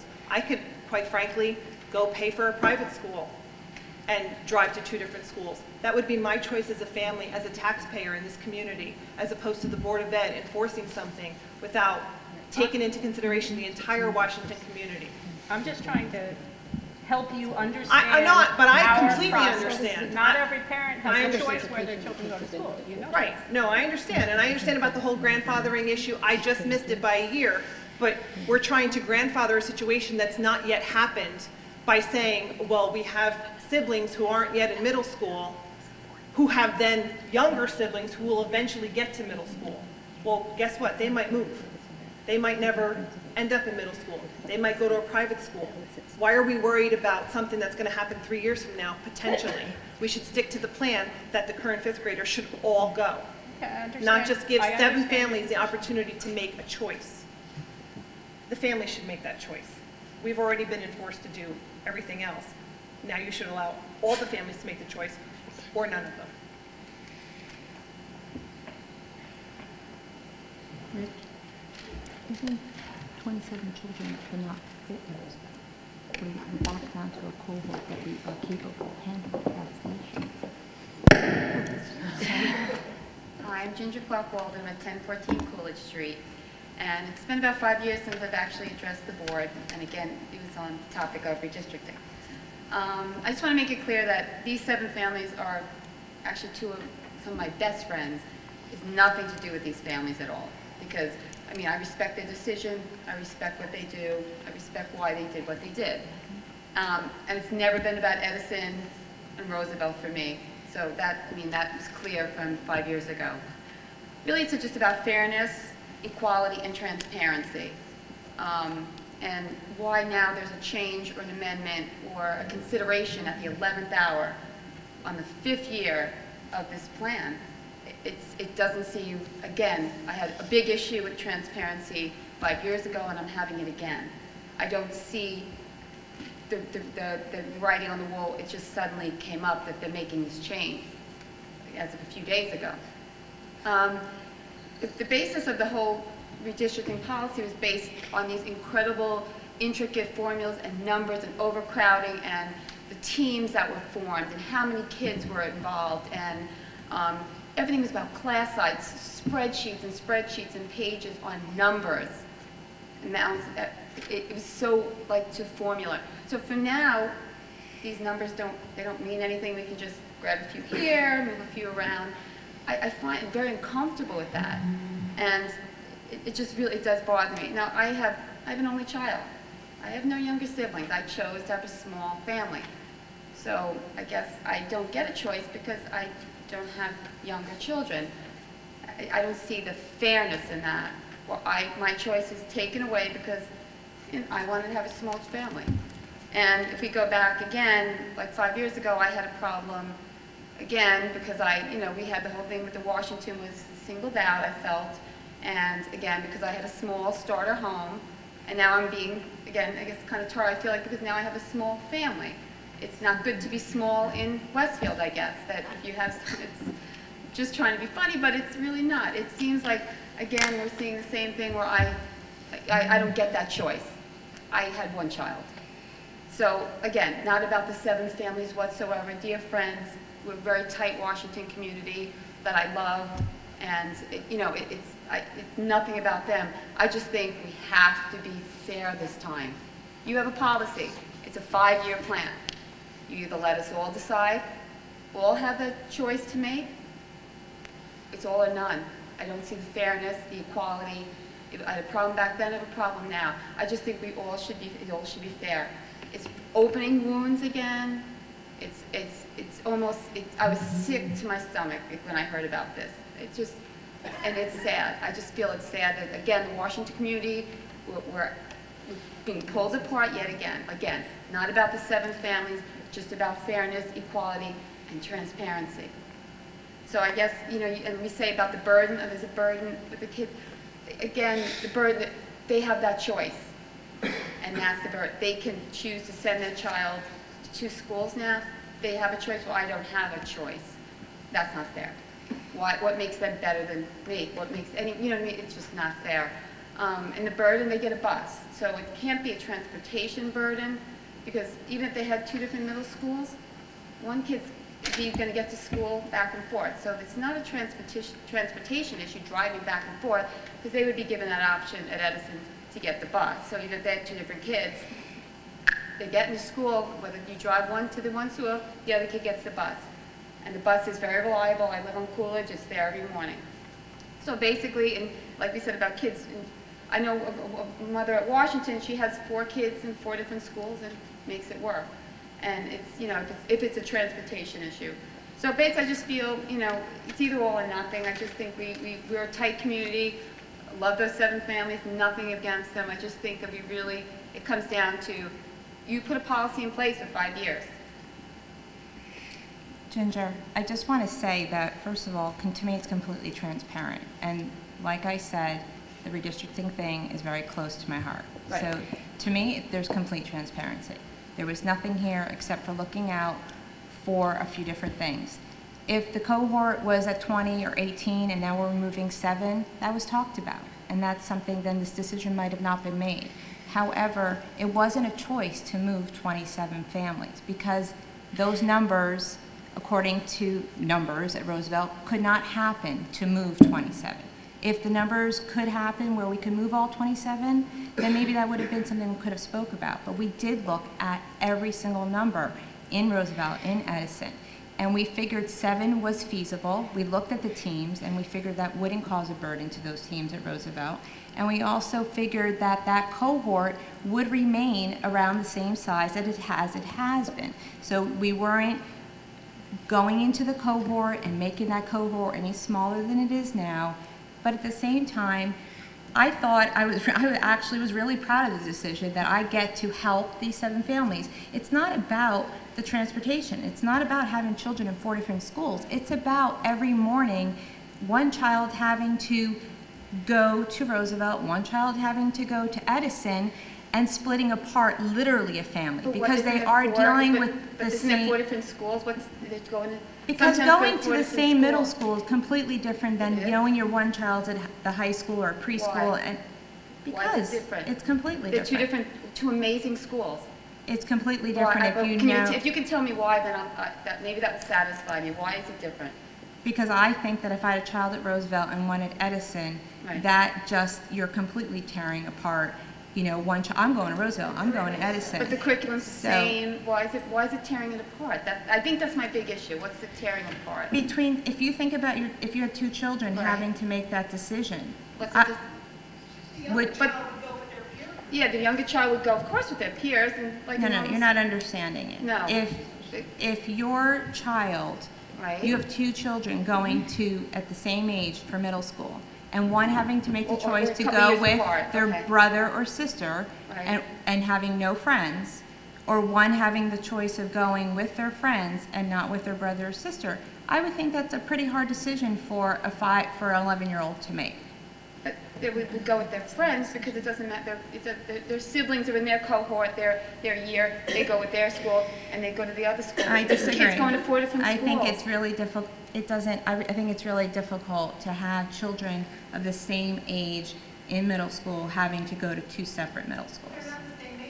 They're 3 years, 2 to 3 years apart. To me, that's a big difference.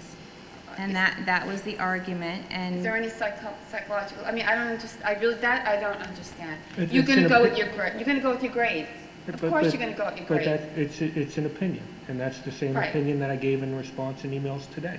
That weighed very heavily on me. If I had my own kid and I had to have them, if I had to have them make that choice of, you know, you either want to go to school with your bigger sister or you want to go with your friends, you know, you pick. Or what if I had to say to her, for a particular reason, you're going to school with your sister, you know, and unlike the kids before you, you don't have a cohort. I mean, well, okay, let me finish. You can all come back to the mic as many times as you want. I know what happened 5 years ago. I wasn't happy about what happened 5 years ago. I mean, well, I don't know why you say that. You want to come up to the microphone and have a comment, go ahead. I don't know why you could possibly tell me what the impact of redistricting on me was. So don't sit there and do that, please.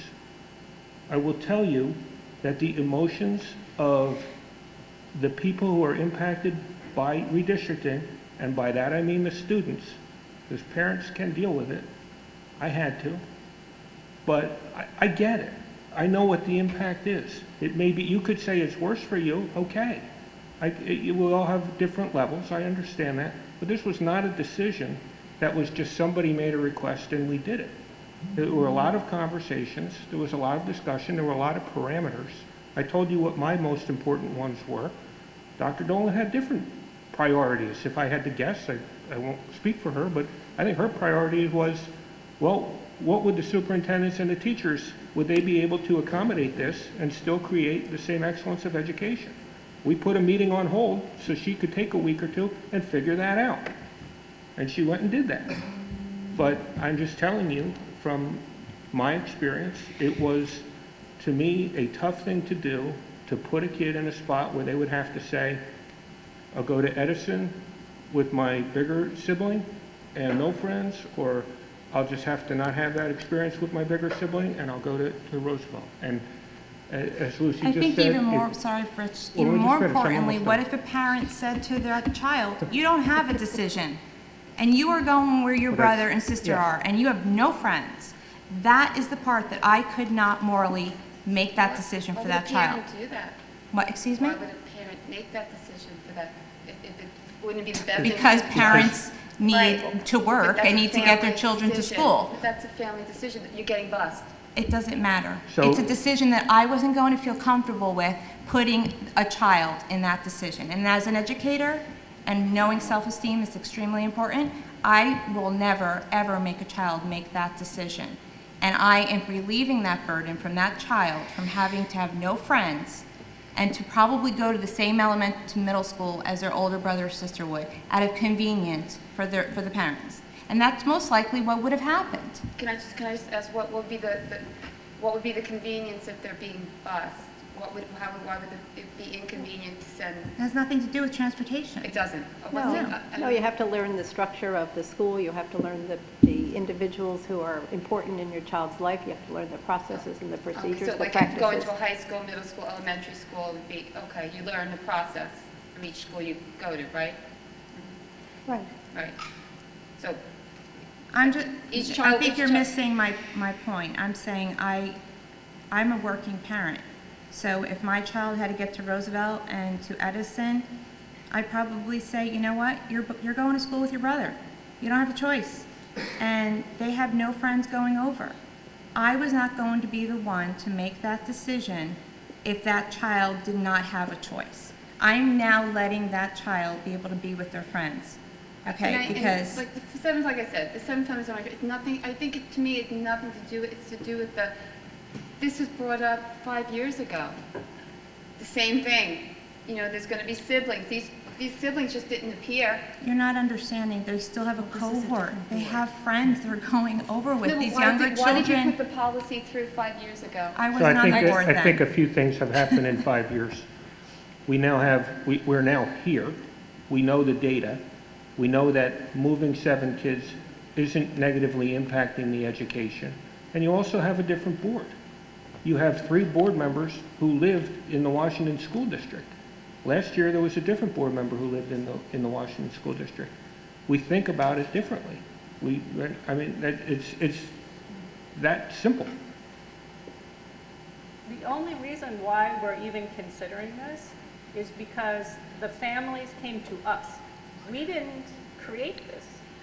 Families came to us and we tried to be responsive to them. So you need to understand this. This is not something that originated here. It originated there, No, I totally and we tried understand to be responsive. Right.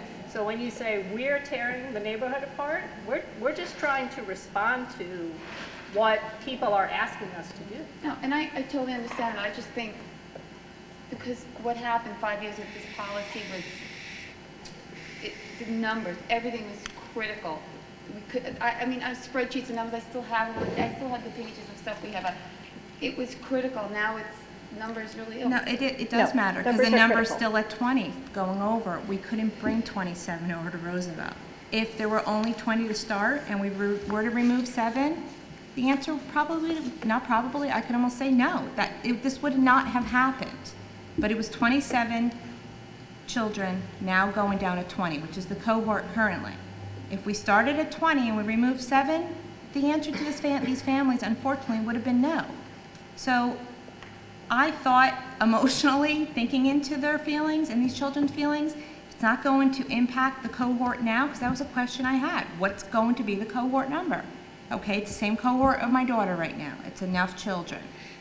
And those 7, unfortunately, it was also asked, can all 27 go? No. So all those questions were considered. And I have to say, again, being on this committee, you know, I spoke up completely, and I wanted to make sure the facts were straight because of what I went through. And it was a very emotional experience for myself and my daughter. You know, as a side thing, she was the only one out of my husband, myself, and my son not going to Roosevelt. That was her issue. I'm an Edison. You know, but she's fine. She's loving it. And it's not about, like I said, I understand. So the numbers were considered. The statistics still mattered. Okay. From then to now, those were considered. We looked, can all 27 go? But they couldn't. There's no way. 7 could go.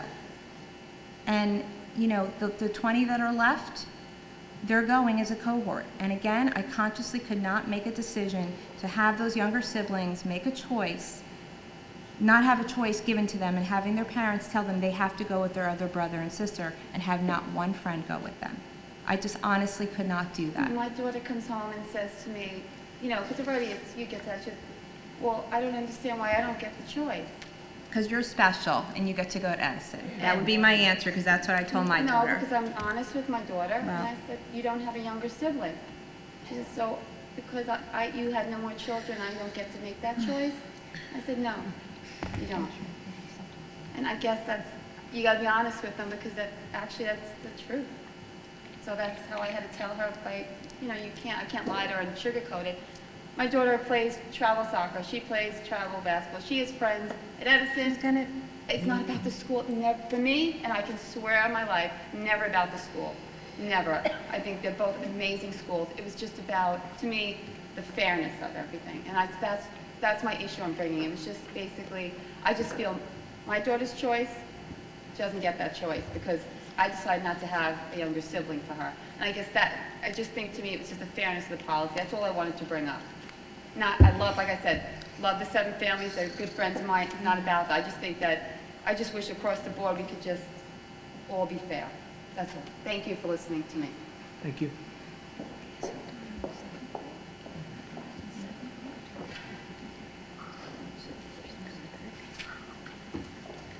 Being that this was my first time ever speaking, I didn't know I could get in discussion with the board, so I guess I just have a few questions to clarify. One is this even open for reconsideration, or is your decision between the 4 people on the long-range planning committee, is this a done deal? Are we wasting our breath, or is it being heard that, in my opinion, you have the decision backwards, that these families redistricted currently should go, and in 2 years, if and when that child does still be in this district and go, that's when they should make that decision. So the first question I'd like an answer to, is this even open for discussion that you may rethink based on how some of the other people feel as far as fairness is concerned? I guess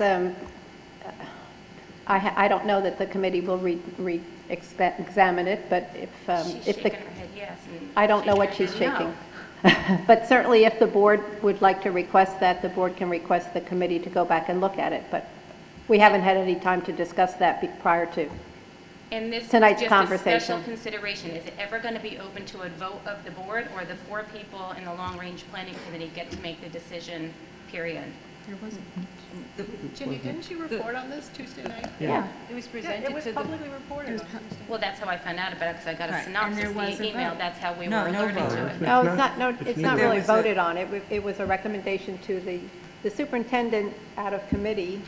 The superintendent gave a recommendation to the committee. The committee analyzed the recommendation and came to the conclusion that it was appropriate. And now the committee reported to the board as a whole.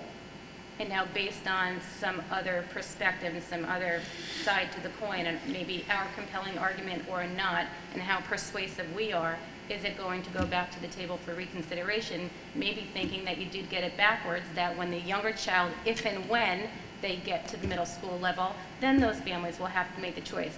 When I was going through this, when my first child went, I recall, and I probably have notes as well, if it was changed in 5 years, meaning I potentially could have been affected, that I would be in this position now, making the choice because the redistricting would be over. I then, as the second child came along, would have to make the decision at that point. Now it's changed. But at that point, you knew they would both be together. No, I didn't. No, we did not.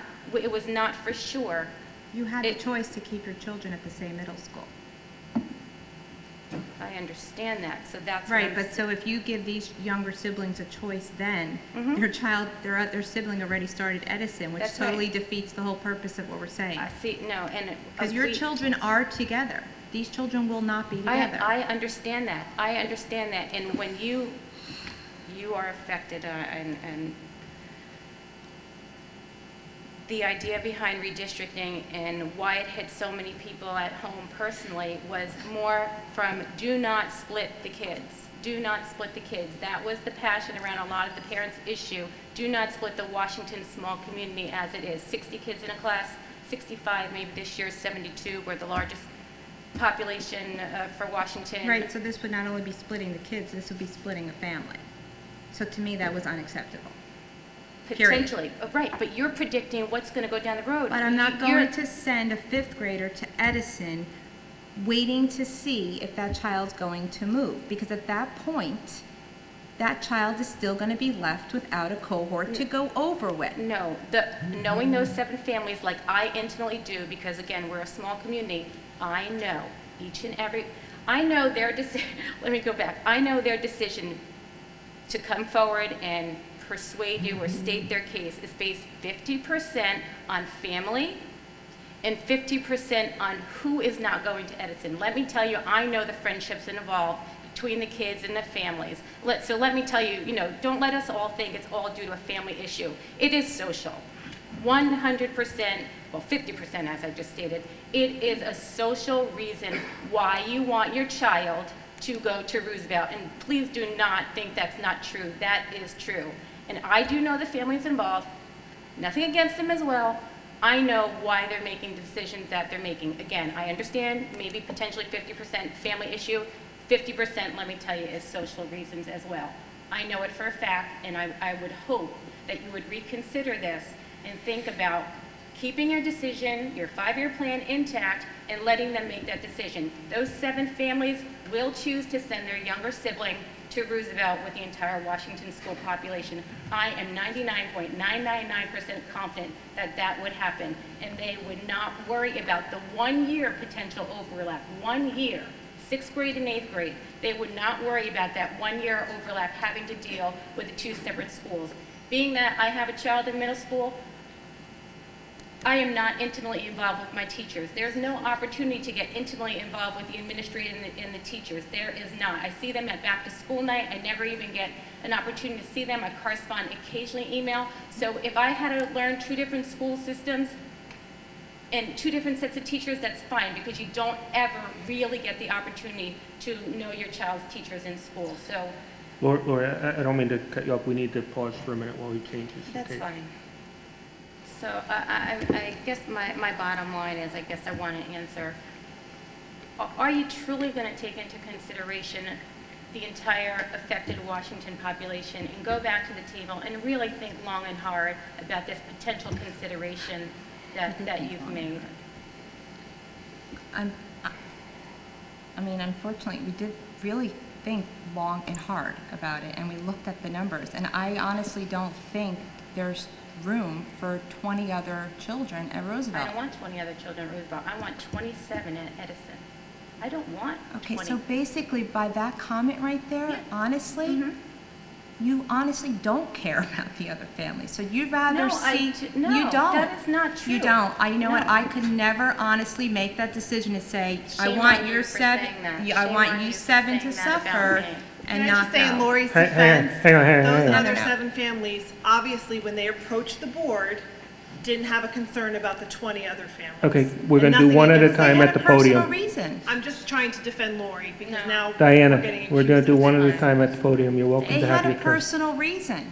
No, They had a but personal I'm reason. telling Diana, They had we a really personal gotta keep reason that for going. breaking No. up their family. No, I'm telling okay? you no. I'm So telling you the if compelling you reason could is just be 50%. happy for them, I don't, then this wouldn't be a No. decision. Lucy, I don't want to debate Okay. what may or may not have been in the heads of people who made I a know for request. We fact took it's the request, 50% we family considered the issue, request. 50% social. I know it is, and everybody who's experienced knows it. And when you look at your own personal situation and your child and their friend base, it comes into play in your decision making. No question about it. It does, because you always want to look out for your child and the best you can do for them for a variety of reasons. So please do not think this is only a family decision. It is social based. So I guess I'm going to open up to the board. Are you in concurrence with Ms. Biegler's decision, or do you have another opinion? I'd like to hear from everybody else. I guess the thing that is surprising to me is that we did ask the question of, could the entire cohort go back? That was talked about, I think, a year ago when we did the demographic discussion. It came up in long-range planning as to how many kids could move. Could you move them all? I mean, the answer was no. It occurred to me that if we were to grant this request, which had a logical basis, it did occur to me that other people would come and say, well, you've given this to them, why don't you give it to me? What didn't occur to me is somebody would come and say, you didn't give it to me, so don't give it to them. Exactly. I'm just, I don't know how to handle that right now. I can't respond to that right now. It just doesn't. Okay, so can you think about really the impact of that and you taking 30% of this small population out of it? That we absolutely consider. That's 30%. Because, no, that we absolutely consider, because I made the same comments you're making 5 years ago, right? And I said, how can you have, 21 kids go to a different school? But that, we have not structurally changed the quantity of kids. We're not at a different threshold. We didn't go down to 10 or 5. I mean, a group of kids has been redistricted every year. This number of kids was still in the ballpark. And personally, again, I felt like this was helping a situation that I wouldn't want to put my own kid in, to have to make a particular choice that I wouldn't want my own kid to have to make if it could be avoided. And in this case, the facts and the investigation and the questioning seem to support the fact that we could avoid it for those kids. I understand that draws you to a different conclusion. I didn't anticipate somebody would come and say, if you're not giving it to me, don't give it to them. And there's 4 of us here, but there are more who feel the same way we do. What's fair is fair. Redistrict is redistrict. Leave it the way it was and deal with it when potentially those younger siblings come along. Do you have an opinion? I really like to. I support the decision, the recommendation that the Long Range Planning Committee brought forth on Tuesday. But that does not mean I am not open to listening to the other people's concerns and points of view on the topic that you are doing now. At the moment, I still support the decision of the Long Range Planning Committee, but I have heard your comments and will continue to consider them. And and I was going to say, I'll remember later. But. And even though that's a what-if scenario, what if this younger sibling in 2 years gets to the table? It's like, what if? You're basing it on something you don't even know is going to happen. Because families move in and out all the time and of the Washington School District because we're starter homes or smaller homes. Or, we know it. A lot of the decisions we make, unfortunately, are based on what-ifs. And I mean, the enrollment numbers in general are what-ifs because families are always moving in and out. And we get enrollment numbers, is it monthly? Yes. Or is it monthly? Because even within a school year, there are fluctuations in enrollment. So it is a what-if, but a lot of our decisions are what-ifs. That doesn't help you in the moment, but and the other thing I keep forgetting what I was going to say. I remember and I forget, but I'll remember it again, I'm sure. Does anybody else have an opinion? I know you're speaking earlier, an opinion, and then I guess I'll just stop there first. Well, I just have to shuffle. Please, I don't want to forget it again. I keep forgetting, I'm sorry. See, there it goes again. The point is that I don't see it as, this is a completely different board. Not completely, but this is a different board than when the original redistricting occurred. I don't see it in the same eye as some of you may have pointed out that we're completely going against what we said. That I see it more as being flexible, and I think, as Anne said, as being responsive. With that said, that doesn't mean that as you bring us more information, perhaps things could be reconsidered. But with what I've heard thus far at this point, I am still in support of the recommendation of the Long Range Committee. I was here. Okay. And I got to tell you, it was heart-wrenching. It was, I lost nights of sleep. And it was such a difficult decision. And the only reason we're here tonight, the only reason you're here tonight, is because we continue to try and be responsive to that community.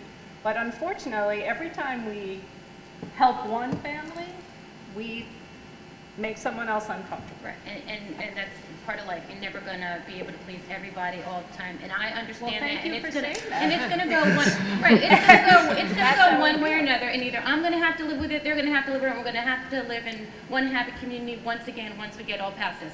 But shame on me if I don't come, and like I said, I've never spoken before, and I was passionate about it before, never got up one time because something had to be done, and we were the affected area. Now I'm passionate about this. This is wrong. This is wrong, your decision-making is backwards, and you should rethink these 7 children and keeping this redistricted population going to Edison. So I guess I just would want the final answer, is this going to be rediscussed, and will there be more discussion, or have those letters gone out that you mentioned in the email to me, Ginny, that you thought I was one of these 7 affected families? I'm not. So I don't know if the letters went out, received, and is it possible for rediscussion? So you just, to confirm, you just want us to reverse those 7 and you want them to all go to Edison? That's what you said? Original, that's what I'm saying, I guess, Okay. yes, if that's what you want me, you want. I just to want put to the know words in- exactly what you're saying. That is what so- I'm saying, keep the original plan in place with the small Washington community redistricted, let them go, if and when their younger child goes to middle school in Westfield, then at that time, those families should have to make that decision. So, you didn't answer my question. Is this open- I'm sorry, I don't is know it what your open question for- was. Is it open for discussion? Did those letters go out? Is this a done deal, or? Well, what I referred to was that Dr. Dolan was sending out those letters. So we have to ask, Sent? They were well, I have to received? ask her if I believe the letters went out, but I'd have to ask. The letters were Oh. sent, yes. So this is not then open for discussion. Is that correct? This is, those 7 families know they have a choice, and this is a done deal. Is that true or not true? Well, I haven't heard an outcry at the board table, and I would have to give Dr. Dolan deference to consider what's been said. I don't believe I don't believe she's ready to say anything definitively now. I certainly am not. I'm certainly taking into account everything that you've told us, and I've relived everything that was said at the committee table. So I can't tell you that it's going to be reopened. I think that the decision was difficult to make. It was made with compassion, was made with thoughtfulness, and I'm not certain that I don't foresee that it would be changed. So it can. But it is- I'd like to have, Dr. Dolan give some thought to it also, and I can certainly give thought, and that, as has been said a few times, thought was given beforehand. And I think if we were to consider it again, we'd have another thing to add to that, which is 7 families have been notified that they have an option. Right. so Which a doesn't day seem late, to dollar me to short, make right, it. day late, dollar short for us, unfortunately, that we just became aware of this situation. Well, 27 would have never had the option. We couldn't No, afford to we- put 27 You know there. what? I didn't, that's not, you put the words in my mouth as well. You confirmed that that's not what I was asking. I did not want 27 people to go to Roosevelt. I did not. I never have to did, and I say, don't. I'm sorry, but I have to say, I never thought in a million years I'd have someone here on a matter of principle and not want to see happiness for 7 families and No, not split up their family. No, you're misconstruing my thoughts and feelings. Trust me, you are. You are misconstruing my thoughts and feelings. They're not my neighbors. Literally, they are my neighbors. But you want us to reconsider and make them go to Edison. I didn't want a decision made before the public was heard. And yes, I wanted more thoughtful thinking that the decision should be made when the younger sibling has to go to But it middle would have school. been too late by then. No, Their older no. child's already at Edison. I don't understand that thought. I really don't. I'm sorry you don't understand. Okay, it. so we I'm send the sorry. 5th grader to Edison, and this is the last thing I'm going to say. We're going to send that 5th grader to Edison. That's In 2 right. years, we're going to make a decision if that child goes That's to right. Edison or... That's right, that family But would that then make that defeats decision. what our thought process No. was. No, To not not when put you that understand child the in thought. an emotional state of mind that No. they might have to go without any friend My or child, with their brother. My child who's in 7th grade, when you looked at his friend population, when he had to go because you do think social reasons, like I said, versus family issue, all his friends went to, his good friends from Washington went to Roosevelt. So please don't tell me, and he All had my no daughters friends. did too. Right, I understand. So please don't tell me they're gonna have to go through what I went through. I went through it already. I went through it. My son's adjusted, loves it, great, fabulous. Love Edison, want my daughter to go there too. My point was, and I think you've all heard it, It should remain the same for all 27 families. And I'm sorry you think that I'm now bad-mouthing these 7 other families or putting a hardship on them. I am not. I am not. So you're bad-mouthing them. Please don't No, I'm not say that I saying am. that. I'm not.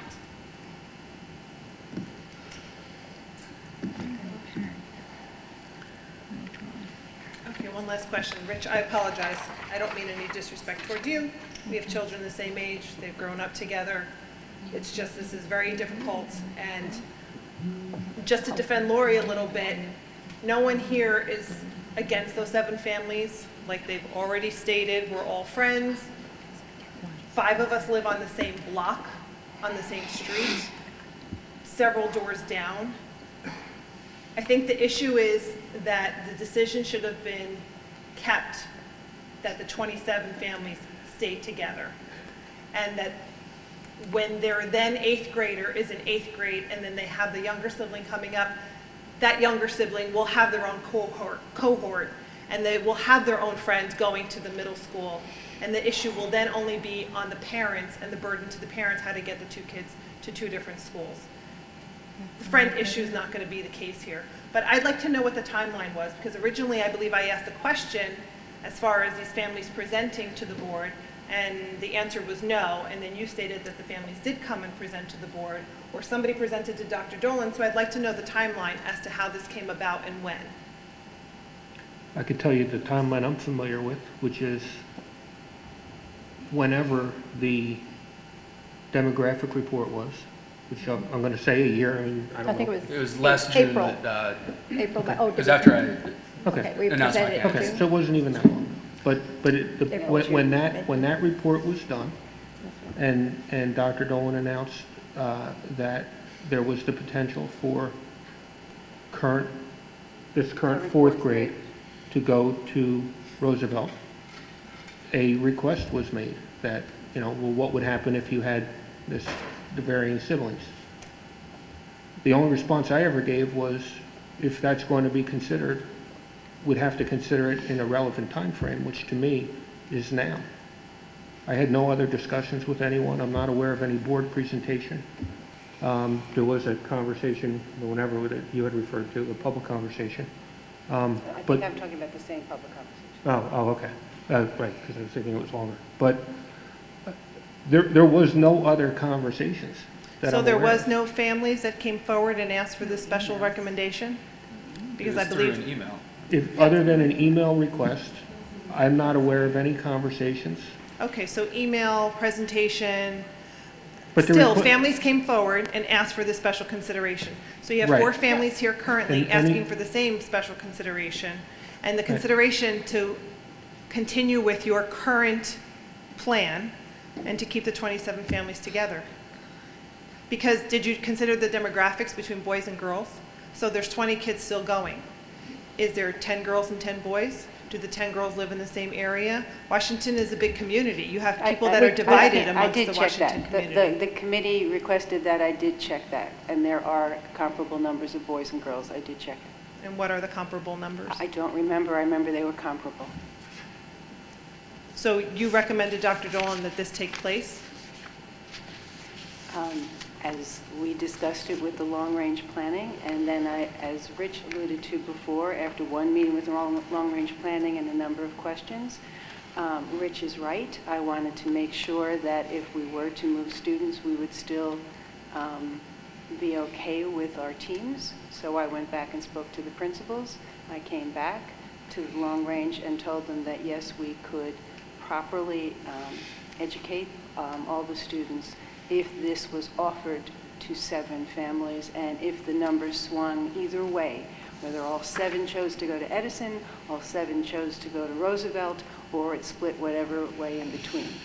So it was one meeting that this all took place in? No. No, I just mentioned 2 meetings. Remember, Well, you said you had a meeting with the principals, and you said after one meeting. No, there was more than one meeting. It's been discussed a number of times.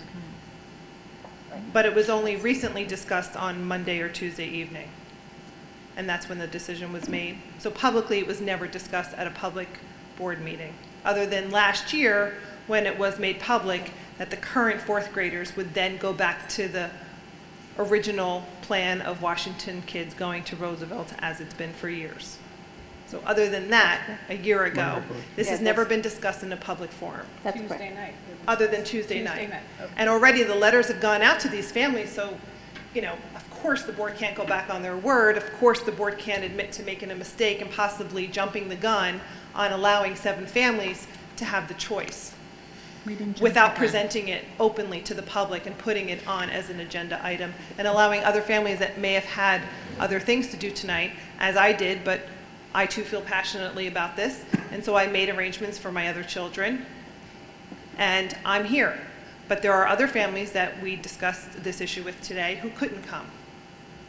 So now these 7 letters have gone out, and I agree with Lori where I would venture to guess and assume that this is all based on social reasons.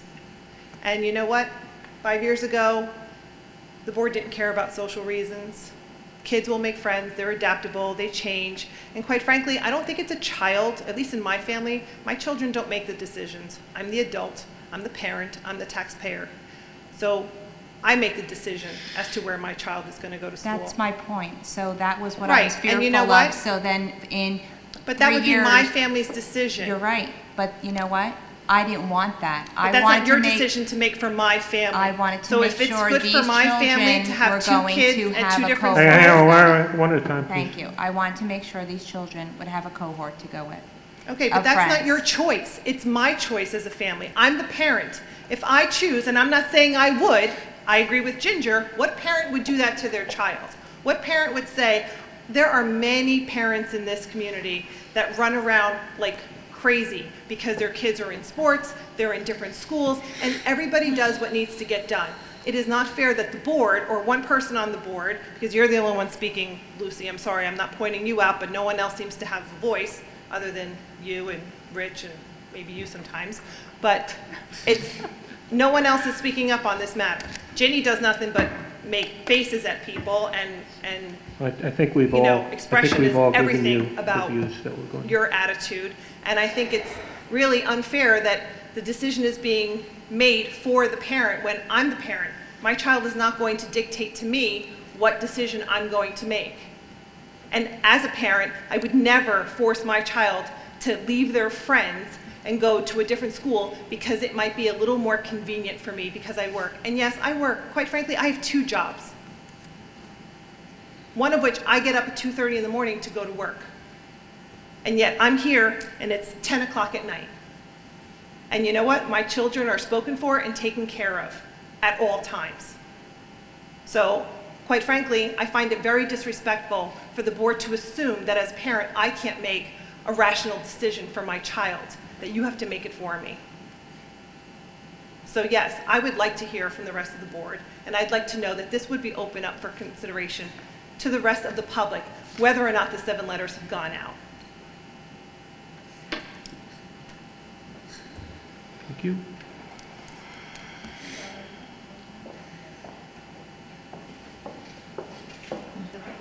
Great.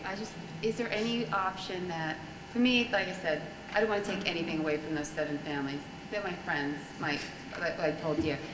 For me, it was different. I have a different, mine was just equality, just giving us all the option, not about taking anything away. What I'm asking is, and I can actually tell you, if I have a choice, my daughter's going to Edison. So, and I think if we open it up to all of the families who are involved, you'd be surprised at what the numbers would come back. You're not going to get everyone wanting to run to Roosevelt. I think if you open it fairly to all the redistricted families in this 5th grade and give them the option, you're going to be surprised at who's going to choose what. And I'm going to tell you the numbers will balance, but you've given us that choice. That's all I'm asking. Not to hurt 7 families, because they have a choice, and they're my friends, so I want to see them happy.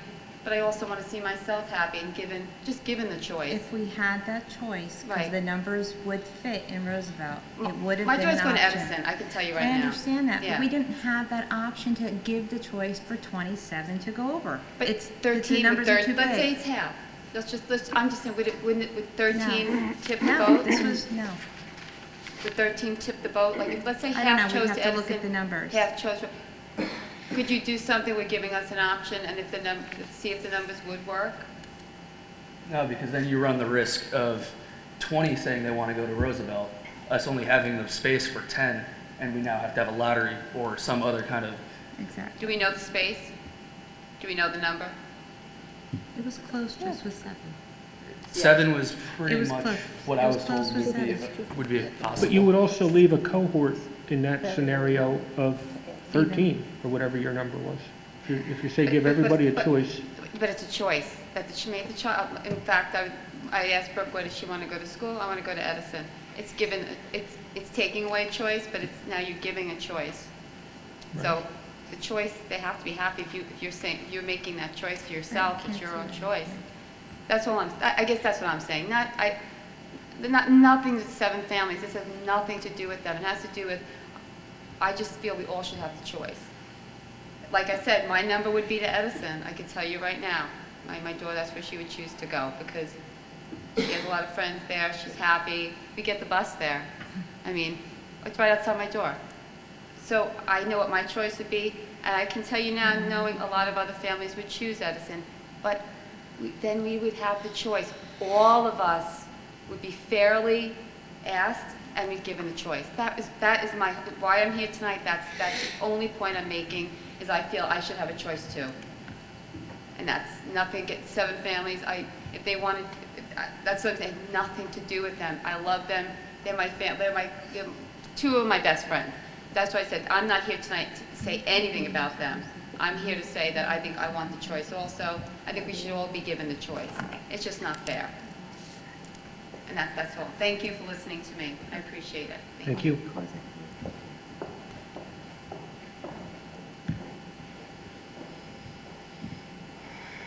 Any other comments or questions?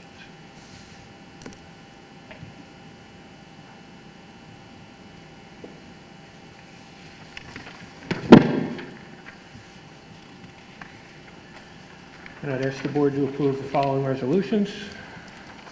Resolved that the Board of Education move into private session for the purpose of discussing matters rendered confidential by state and federal law, personnel pending or anticipated litigation, and pending or anticipated contract negotiations. And be it further resolved that any discussions held by the board which need not remain confidential and the results of the discussion will be made public as soon as practicable. Have a second? Second. All those in favor? Aye. Any opposed? We are adjourned.